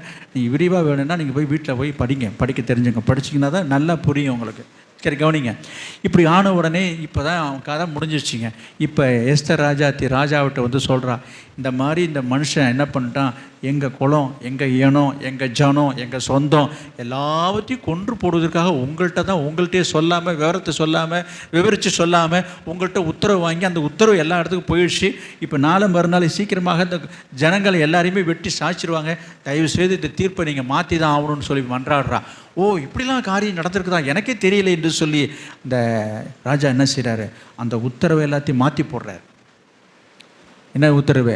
இந்த யூதர்களை கொலை செய்ய வேண்டும் என்கிற உத்தரவெல்லாம் தடை செய்யப்படுகிறது. அங்கே எழுதிக்குது, சூசா நகரமே என்னது ஒரே கொண்டாட்டம், குதூகலமாக எழுது. இதுதான் நடந்த சம்பவம். என்ன சொல்ல வருகிறேன்? உபவாச காரியம். நான் அங்கே வருகிறேன். நான் உங்களுக்கு விரோதமாக, உங்களுக்கு விரோதி இருக்கிறாங்களா, எதிரி இருக்கிறாங்களா, உங்களை வைக்கணும் பார்க்கணும் தீர்க்கணும்னு சொல்லி செய்வனை செய்கிறாங்களா, பிள்ளிசுனி செய்கிறாங்களா, வைப்பு வைக்கிறாங்களா, செய்வனை கட்டு பிள்ளிசுனி கட்டுன்னு சொல்கிறாங்களே, என்னை இப்படி பண்ணுறாங்க அப்படி பண்ணுறாங்க என்று சொல்கிறீங்களே, கவலையே படாதீங்க. போடுங்க ஒரு உபவாசம் 3 நாள். ஒரு 3 நாள் உபவாசம் போட தேவ சமூகத்தில் உட்காருங்க. நீ உபவாசத்தோடு நீ கர்த்தரை நோக்கி தேடுற என்று சொன்னால் என்னையா நடக்கும்? காரியம் மாறுதலாய் நடக்கும். யார் உனக்கு செய்தாங்களோ, யார் உங்களுக்கு செய்ததாக நீங்கள் நினைக்கிறீங்களோ, யார் உங்களுக்கு செய்யணும்னு நினைக்கிறாங்களோ, என்ன செய்தாலும் சரி, அது என்ன செய்யும்? திரும்ப அங்கேயே போகும். திரும்ப அங்கே தான் போகும், வேறு எங்கேயும் போகாது. நான் ஒரு சம்பவத்தை சொல்லி நான் முடிக்கிறேன், கவனிங்க. இலங்கையிலே ஒரு போஸ்ட் ஆஃபீஸில் ஒரு போஸ்ட் மாஸ்டர் இருந்தார். இது ஒரு உண்மை சம்பவம், நான் சொல்கிறத கவனிங்க. அந்த போஸ்ட் மாஸ்டர் ரட்சிக்கப்பட்டு ஞானஸ்நானம் எடுத்து இது போல் ஒரு நல்ல சபையிலே நல்ல பக்தியாக வாழ்ந்து கொண்டிருந்தார். அவர் யாருடைய வம்பு தும்புக்கும் போக மாட்டார், சண்டை சச்சரவுக்கு போக மாட்டார். தான் உண்டு, தான் வேலை உண்டு, வீடு உண்டுன்னு அப்படிப்பட்ட நல்ல மனுஷன். அவருடைய வாழ்க்கை குடும்பத்தை பார்த்து பொறாமை பிடிச்ச ஒரு மனுஷன். அவர் மேலே ஒரு பொறாமை தான், வேறு ஒன்றுமே இல்லை. பொறாமை கொண்ட ஒரு மனுஷன் என்ன செய்தான், அவருக்கு விரோதமாக ஒரு மந்திரம் செய்தான். ஒரு மந்திரவாதிகிட்ட போய் ஒரு மந்திரம் செய்து அவருக்கு ஒரு தீங்கு, ஏதாவது ஒரு கை காலை இழக்கணும், இல்லை ஏதாவது சாவு விழணும், இல்லை ஏதாவது வியாதி வரணும் என்று சொல்லி ஒரு செய்வனை செய்து விட்டான். நல்லா கேட்கலுங்க, செய்ய விட்டாச்சு. இந்த மந்திரவாதி காசு பணத்துக்காக உடனே அந்த போஸ்ட் மாஸ்டருக்கு எதிராக என்ன செஞ்சிட்டாரு, மந்திரத்தை ஏவி விட்டுட்டார். மந்திரத்தை ஏவி விட்டோன்னு அந்த மந்திரம் என்ன செய்யுது, அந்த பேய் பிசாசு அந்த போஸ்ட் மாஸ்டர் வீட்டுக்கு போகுது. போஸ்ட் மாஸ்டருடைய வீட்டுக்கு அங்கே போகும்பொழுது அந்த வீட்டுக்குள்ளே போய் தானே இவரை போய் தாக்கணும். வீட்டுக்கு உள்ளறையே போக முடியல. அவர் வீட்டை சுற்றிலும் என்னது, ஒரே அக்கினி, ஒரே நெருப்பு, உள்ள போகவே முடியல. எதுக்கு? அந்த ஆவினால. என்னாச்சு, அது வீட்டை சுற்றிலும் அப்படியே நெருப்பு எரிஞ்சிட்டு இருக்குங்க.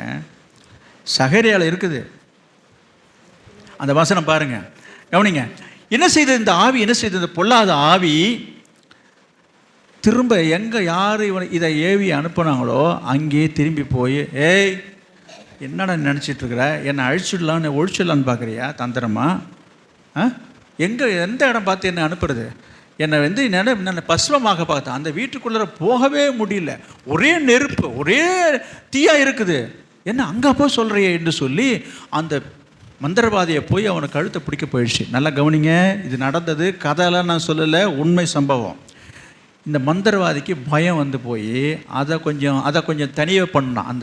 அந்த பிசாசை கொஞ்சம், அதுக்கு ஏதாச்சும் ரத்தம் கித்தம் எலுமிச்சை பழம் தான் கொடுத்தா தான் சாந்தமாகும். அந்த மாதிரி கொடுத்து சாந்தமாக்கிட்டு இவன் என்ன பண்ணால், இதுக்கப்புறம் நம்மளை என்ன பண்ணும், இது நம்மளை உயிரோடு விடாதுன்னு சொல்லிட்டு இவன் நம்மளை விட ஒரு பெரிய வேலைக்காரனாக இருப்பான். யார்? இந்த போஸ்ட் மாஸ்டர் எப்படி இருப்பாருன்னா, நம்மளை விட ஒரு பெரிய, இவனுக்கு தெரியல, அவரை கிறிஸ்தவன்றதே அவருக்கு தெரியாது. அதனால் இவன் என்ன நினச்சிட்டான், ஒரு பெரிய வேலைக்காரனாக இருப்பான் போட்டிருக்கு, பெரிய மந்திரவாதியாக இருப்பான் போட்டிருக்கு, நேராகவே அவன்கிட்ட போய்டும். அதனால தான் அந்த மந்திர சக்தியில் திருப்பி வந்துருச்சு சொல்லிட்டு நேராக அவன் வீட்டுக்கு போனால் அந்த வீட்டில் அந்த போஸ்ட் மாஸ்டர் இருக்கிறாரு. இவன் இங்கேருந்து போய் இந்த நடந்த விவரத்தெல்லாம் சொல்கிறான். சொல்லிவிட்டு, நீங்கள் எங்கே மந்திரம் கற்றுக்கிட்டீங்க, நீங்கள் என்னங்க ஜப்பான் மந்திரவாதியா அந்த மந்திரவாதியான்னு கேட்கவும் இவருக்கு ஒன்றும் புரியல. என்ன ஐயா சொல்கிற, ஒன்றும் புரியல, என்ன மந்திரவாதி, என்னங்க அப்படி சொல்கிறீங்க, நான் இந்த மாதிரி ஒன்று ஏவி விட்டாங்க, அந்த ஏவுதல் உங்கள் வீட்டுக்கு வாசப்படியில் நுழைய முடியாமல் என்னட்டு திருப்பி என்னை தாக்க வந்துருச்சிங்க, நான் உயிர் பொழைச்சா போதுன்ட்டு உங்கள்கிட்ட வந்திருக்கிறேன், நீங்கள் தான் என்னை பார்த்து காப்பாற்றணும், உங்கள்கிட்ட ஏதோ ஒரு சக்தி இருக்குது, என்ன விஷயம் சொல்லுங்கன்னாரான். இந்த சம்பவம் எதுவுமே அவருக்கு தெரியாது.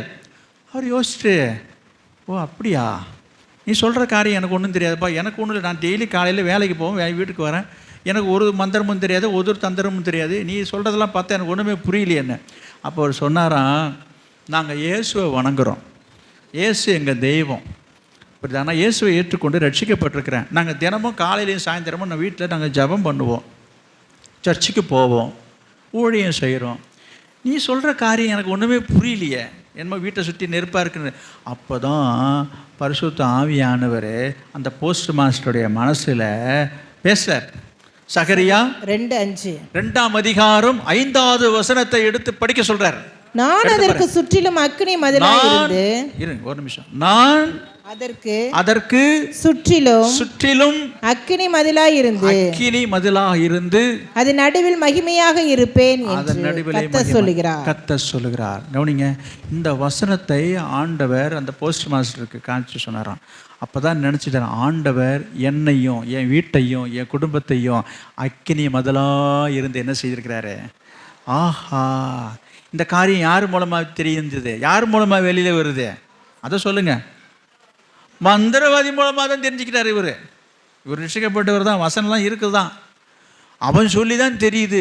அப்போ என்ன சொல்ல வரேன்னா, நம்மையும் ஆண்டவர் பாதுகாக்கிறது உங்கள் கண்ணுக்கு தெரியாது, உங்களையும் ஆண்டவர் பாதுகாக்கிறார். ஞாபகம் வச்சுங்க, அது நம்ம கண்ணுக்கு தெரியாது. நான் என்ன சொல்கிறேன், அது எந்த மந்திரமாக இருக்கட்டும், எந்த தந்திரமாகட்டும், செஞ்சு பார்க்கட்டும், போதியமாகட்டும். என்ன சவால் விடுறீங்களன்றீங்களா? நான் ஒன்று சொல்கிறேன், கர்த்தர் உங்களோடு இருந்தால், கர்த்தர் உன் வீட்டிலே இருந்தால், கர்த்தர் உன் வீட்டுக்கு மதிலாக இருந்தால் அது உன்னை அணுகாது. உன் பக்கத்தில் 1000 பேரும் உன் வலது பக்கத்தில் 10,000 பேரும் வந்தாலும் அது உன்னை அணுகாது. உன் கண்களால் மாத்திரம் அதை நீர் பார்த்து துன்மார்க்கருக்கு வரும் பலனை நீ காண்பாய் என்று சொல்லப்பட்டிருக்குதியா? விசுவாசிக்கிறியா? படிக்கிறது மட்டும்தான் 91ஆம் சங்கீதம் நிறைய பேர். நீங்கள் விசுவாசமாக இருங்க. நான் உங்களுக்கு சொல்கிறேன், என்ன சொல்ல வந்தேன், அந்த ஜெபத்தை பற்றி சொல்ல வந்தேன். நம்ம அப்படி இருக்கும்போது யார் என்ன செய்தாலும், யார் உங்களுக்கு என்ன செய்வன செய்தாலும் அது உங்களை அணுகாது, அது பலிக்காது, அது முதல்ல பலிக்காது. அப்போ என்ன செய்யும் என்று சொன்னால், இப்போ நடந்தது தான், அந்த மந்திரவாதியே திருப்பி போய் தாக்குது பாருங்க. அதுதான் உண்மை. கிறிஸ்தவர்களுக்கு எதிராக, விசுவாசிகளுக்கு விரோதமாக, ரட்சிக்கப்பட்டிருக்கிற தேவனுடைய பிள்ளைகளுக்கு எதிராக யார் என்ன செய்தாலும் அது வாய்க்காது, அது பலிக்காது. உனக்கு விரோதமாக எழும்புகிற எந்த ஆயுதமும் வாய்க்காது. ஐயோ அப்படி நடக்குதுங்களே, நான் அடியும் சொல்லிடணும்ல, இப்போ அப்படி நடந்து போச்சுங்களே. நடந்து போச்சுனாக்கா அங்கே இங்கே ஓட்டை இருக்குது, உடசல் இருக்குது, இடம் இருக்குது, விரிசல் இருக்குது. இப்போ எங்கே? உன் வீட்டில் இல்லையே, இப்போ தான் புதுசாக கட்டின வீடு, நீ தான் கூட. நான் அந்த வீட்டை சொல்லலையா, இந்த வீட்டை சொல்கிறேன். உன் இருதயமாகிய வீடு ஆலயத்தில் ஓட்டை உடசல் என்ன அர்த்தம்? பிசாசுக்கு இடம் கொடுத்துட்டேன்னு அர்த்தம். பிசாசுக்கு இடம் கொடுத்துட்டேன் என்று சொன்னால் அவனுக்கு கொண்டாட்டம் தான். நல்லா ஞாபகம் வச்சுங்க. எனவே நீங்கள் கர்த்தரோடு இருந்தால் கர்த்தர் உங்களோடு இருப்பார். கர்த்தர் உங்களோடு இருந்தால் உங்களை எதுவும் அணுகாது. புரியுதா? காரியம் மாறுதலாய் முடியும். உங்களை யாராவது அழிக்கணும்னு நினைக்கிறாங்களா, உங்களை கீழே விழுத்தணும்னு நினைக்கிறாங்களா, உன்னை வளர விடக்கூடாதுன்னு நினைக்கிறாங்களா, அதெல்லாம் ஒன்றும் நடக்காது. அது எப்போ இப்படி நடக்காது என்று சொல்லி நீ ரொம்ப இருமாப்பா அப்படி நெஞ்ச நிமித்திட்டு இருந்தீனாக்கா நடக்கும். அப்படி இல்லை. அது எஸ்தருடைய காரியத்தை நம்ம பார்க்குறோம். என்ன செய்யணும்? தேவ சமூகத்தில் போய் தேவனுடைய பாதத்தில் போய் விழுந்தா எப்படி எப்படி உபவாசம். அதை தான் நான் திரும்பியும் சொல்கிறேன். இன்றைக்கு உன்னுடைய வாழ்க்கையில் உன் காரியங்கள் கைகூடி வர வேண்டும் என்று சொன்னால், உண்மையாக எல்லாத்துக்கும் பார்க்கும்போது நம்ம பார்த்த அத்தனை காரியங்களுமே ஜெபந்தான் அதனுடைய பின்னணியில் இருக்கிறதுன்னு நான் சொல்ல வருகிறேன். என்னது? ஜெப வாழ்க்கை, ஜெப ஜீவியம் உனக்கு பக்கபலமாக இருக்கிறது. எலியேசர் ஜெபம் பண்ணார், உண்மையான ஒரு ஜெபம். புரியுதா உங்களுக்கு? உண்மையான ஜெபம், ஊக்கமான ஜெபம். புரியுதுங்களா? இப்படிப்பட்ட ஜெபம் இங்கே எஸ்தருடைய வாழ்க்கையில் பார்க்கும்போது என்னது? உபவாசத்தோடு ஜெபித்த ஒரு ஜெபம். அழகுங்களா? இந்த ஜெபம்தான் அவருடைய வாழ்க்கையில் என்ன செய்திருக்கிறது? மாறுதலாக முடிந்திருக்கு. நான் சொல்கிறேன், உங்கள் ஜெப வாழ்க்கையை பற்றி நான் சொல்கிறேன். நீங்கள் அப்படி ஜெபிக்கிறீங்களா? அப்படி நீங்கள் ஜெபித்தீங்கன்னு சொன்னால் உங்கள் காரியமும் மாறுதலாக முடியும். அவன் எல்லாரும் கண்டு ஆச்சரியப்பட்டு போவாங்க. என்னடா நான் இப்படி நடக்கும்னு நினைக்கலையே, ஏன்னா இப்படி ஆகிட்டான், இப்படி வந்துட்டேன். ஆமாம், கர்த்தர் அவர்களுக்கு முன்பாக உங்கள் தலைகளை உயர்ந்து நிற்கும்படி செய்வார். கர்த்தர் உங்கள் தலைகளை உயர்த்துவார். யாரும் உங்களுக்கு எதிராக செய்யணுன்னாவும் வெட்கப்பட்டு போவான். காரியம் மாதத்தில். அப்போ உன் காரியம் உனக்கு கைக்கூடி வர வேண்டும் என்று சொன்னால் நீ உபவாசித்து ஜெபம் பண்ணு. அவன் என்ன 2 வாரம் கழித்து இங்கே ஒரு உபவாச ஜெபம் வச்சுருக்கணும்னு இப்போ நான் சொல்லியிருக்கிறேன். அடுத்த வாரம் உங்களுக்கு அறிவிப்பு தான் சொல்கிறேன். அவனுக்கு ஒரு மீட்டிங் வச்சுருக்கோம், விசேஷ உபவாச ஜெபம். வாங்க, கலந்து கொள்ளுங்க. கர்த்தர் பெரிய காரியங்களை செய்வார். எனவே இந்த நாளிலே கர்த்தர் நமக்கு கொடுத்த வாக்கு தத்த வசனத்தின்படியாகவே நம்ம என்ன செய்யணும்? செபிக்கணும். இன்னும் ஒரே ஒரு வசனம் சொல்லி நான் முடிச்சிடுறேன். ஆண்டவர் இயேசு சொன்ன ஒரு காரியத்தை பாருங்கள். எஸ்தர் என்ன சொன்னதாக நாம் இங்கே படிச்சிங்க பாருங்கள். பாருங்க, 4ஆம் அதிகாரம் 16 படித்தோம் இல்லையா? அதாவது எனக்காக உபவாசம் பண்ணுங்கள், நானும் என் தாதிமாரும் உபவாசம் பண்ணுவோம் இருக்கா இல்லையா? அப்படி நீங்களும் அப்படின்னா என்ன அர்த்தம்? நாங்களும் ஜெபிக்கிறோம், நீங்களும் ஜெபம் பண்ணுங்க என்று அவங்க சொல்லுகிறதை பார்க்கிறோம். அதற்கு இணையாக ஒரு காரியத்தை இயேசு சொன்னதை சொல்லி நான் முடிச்சுக்கிறேன். மத்தேயு எழுதின சுவிசேஷம் 18ஆம் அதிகாரம் 19வது வசனம். மத்தேயு 18:19. அல்லாமலும் உங்களில் 2 பேர் தாங்கள் வேண்டிக் கொள்ள போகிற எந்த காரியத்தை குறித்தாயிலும் பூமியிலே ஒருமனப்பட்டிருந்தால் பரலோகத்தில் இருக்கிற என் பிதாவினால் அது அவர்களுக்கு உண்டாகும் என்று உங்களுக்கு சொல்லுகிறேன். எந்த காரியமா இருக்கட்டுங்க, நல்லா கவனிக்கணும். எந்த காரியமா இருக்கட்டும், கல்யாண காரியமா இருக்கட்டும், வீட்டு காரியமா இருக்கட்டும், வேலை காரியமா இருக்கட்டும், வியாபாரமா இருக்கட்டும், படிப்பா இருக்கட்டும், புரியுதுங்களா, பண விஷயமா இருக்கட்டும், எந்த காரியத்துக்காக நீ ஜெபம் பண்ணாலும் சரி, எந்த காரியத்துக்காக நீங்கள் என்ன செய்யணும்? பூமியில ஒருமனப்பட்டிருந்தால், ஒரு மனது ரொம்ப முக்கியம், ஒருமனப்பட்டிருந்தால் பரலோகத்தில் இருக்கிற என் பிதாவினால் அது உங்களுக்கு உண்டாகும் என்று சொல்றார். அப்ப ஜெபத்துல ஒரு மனம் அவசியம். ஜெபம் பண்ணினா மட்டும் போதாது, உண்மையாக ஜெபம் பண்ணணும், ஊக்கமாக ஜெபம் பண்ணணும், உபவாசித்து ஜெபம் பண்ணணும்னு அப்போ சொல்லிட்டு வந்தேன். நல்ல விஷயம் தான். இன்றைக்கி நிறைய பேர் ஜெபிக்கிறாங்க, ஜெபத்தில் கலந்து கொள்கிறார்கள், ஜெப கூட்டங்களுக்கு ஓடி அலைந்து திரிந்து என்ன செய்கிறாங்க, ஜெப கூட்டங்களில் ரொம்ப ஆர்வத்தோடு கலந்து கொள்கிறாங்க. நல்ல விஷயந்தான். இது ஒன்றும் உனக்கு வாழ்க்கையில் பலனை கொண்டு வந்துடாது. ஒரு மனம் அவசியம். உன்னுடைய ஜெபங்களில் ஒரு மனம், அது என்னது இருக்கிறதே ஒரு மனம். நம்மகிட்ட இருக்கிறது எல்லாருக்கும் ஆளாளுக்கு ஒரு மனம் தான் இருக்குது. அதை சொல்லலையா?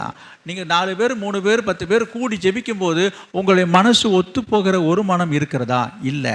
இன்னைக்கு ஃபோனில் ஜெபம் பண்ணுறாங்க, அங்கே ஜெபம் பண்ணுறாங்க, அவங்களுக்குள்ளே ஒரு மனசு கிடையாது. அதிலே போட்டி, பொறாமை, விரிசல், அவங்க அப்படி பண்ணுறாங்க, இவங்க இப்படி பண்ணுறாங்க, ஒருத்த போகிற கருத்து இல்லை. அப்போ ஒரு மனம் இல்லாமல் நீங்கள் எத்தனை மணி நேரம் போய் முட்டி மோதி ஜெபம் பண்ணினாலும் உன் ஜெபத்துக்கு பலன் கிடைக்காது, பதில் கிடைக்காது.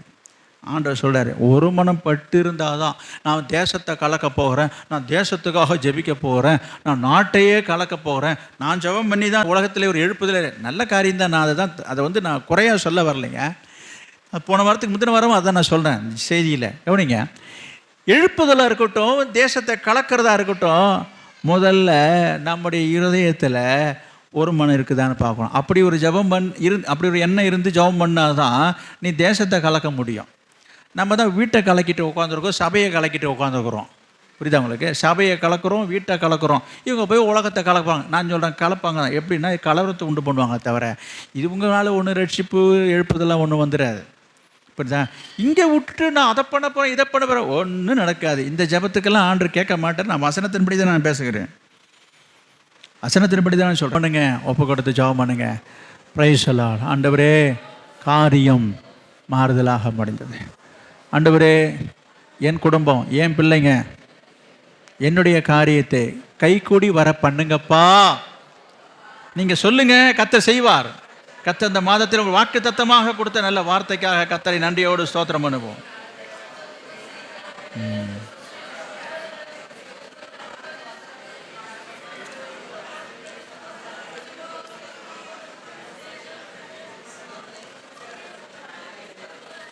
Praise the Lord. Hallelujah. இயேசுவே,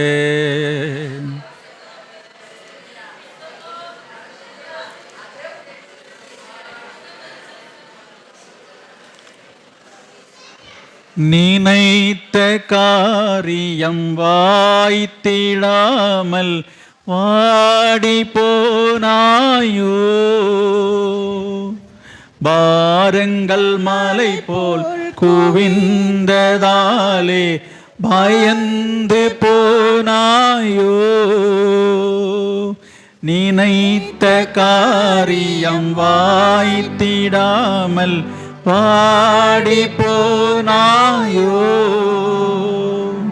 பாரங்கள் மலை போல் குவிந்ததாலே பயந்து போனாயோ, நம் இயேசுவின் கரங்களே அதனை இனி செய்து முடித்திடுமே, நம் இயேசுவின் கரங்களே அதனை இனி செய்து முடித்திடுமே, இனி செய்து முடித்திடுமே. Oh my Lord, praise the Lord. Oh my Lord, praise the Lord. Oh my Lord, praise the Lord. Oh my Lord, praise the Lord. மனமே நீ வருத்தம் கொள்ளாதே, வீணாக நீ கலக்கம் கொள்ளாதே, மனமே நீ வருத்தம் கொள்ளாதே, வீணாக நீ கலக்கம் கொள்ளாதே. நம் இயேசுவின் அன்பு உண்டு, அது உனக்கு என்றும் உண்டு. நம் இயேசுவின் அன்பு உண்டு, அது உனக்கு என்றும் உண்டு. மனமே நீ வருத்தம் கொள்ளாதே, வீணாக நீ கலக்கம் கொள்ளாதே, மனமே நீ வருத்தம் கொள்ளாதே, வீணாக நீ கலக்கம் கொள்ளாதே.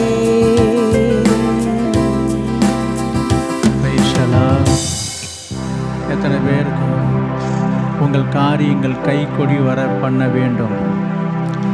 என்னுடைய காரியம் எனக்கு கைகூடி வரணும்னு எத்தனை பேருக்கு விருப்பம் இருக்குது, ஆசை இருக்குது? உங்களுக்கு விருப்பம் உள்ளவங்க மட்டும் உங்கள் வலது கையை ஆண்டவருக்கு நேராக உயர்த்தி ஆண்டவரை பார்த்து வாயை திறந்து சொல்லுங்க, ஆண்டவரே, என் காரியங்களை, என் காரியம், என் குடும்ப காரியம், என் வீட்டு காரியம், என் பிள்ளைகளை குறித்த காரியம், என் எதிர்காலத்தை குறித்த காரியத்தை கைகூடி வர பண்ணுங்கப்பா, கைகூடி வர பண்ணுங்க. என் தொழில், என்னுடைய வியாபாரம், என்னுடைய விவசாயம், என்னுடைய வேலை, என்னுடைய குடும்பம், ஆண்டவரே கைகூடி வர பண்ணுங்கப்பா. தீராத வியாதி, தீராத பிரச்சனை, தீராத கடன் தொல்லை, தீராத வம்பு வழக்கு, கோர்ட்டு வழக்கு என்று சொல்லி எத்தனையோ காரியங்களிலிருந்து நான் விடுதலை இல்லாமல் இருக்கிறேன். என் காரியங்களை எனக்கு கைகூடி வர பண்ணுங்கப்பா, கைகூடி வர பண்ணுங்கப்பா.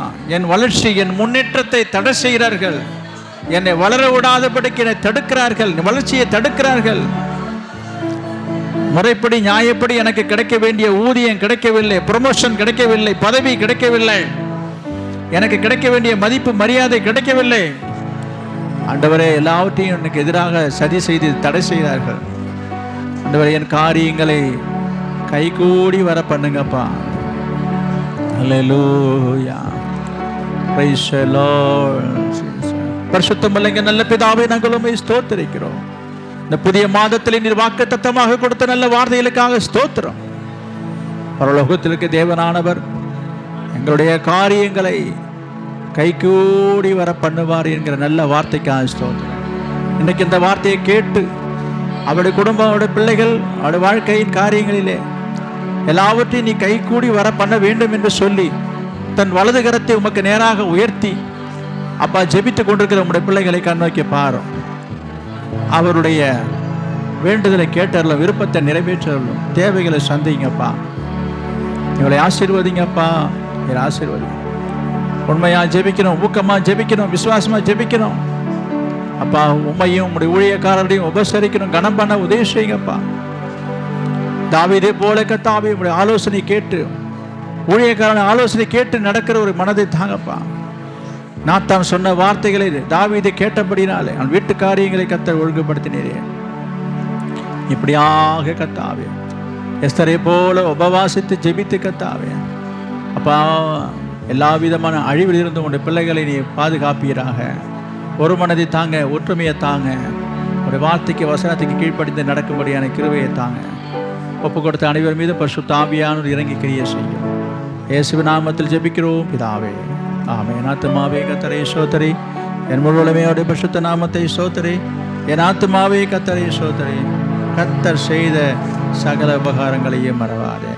ஆமென். நம்முடைய கர்த்தராகிய இயேசு கிறிஸ்துவினுடைய கிருபையும் பிதாவாகிய தேவனுடைய அன்பும் பரிசுத்த ஆவியானவருடைய அந்யோன்ய ஐக்கியமும் இப்பொழுதும் எப்பொழுதும் சதா காலங்களிலும் நம் அனைவரோடும் சகல பரிசுத்தவான்கள் கூட தங்கி இருப்பதாக.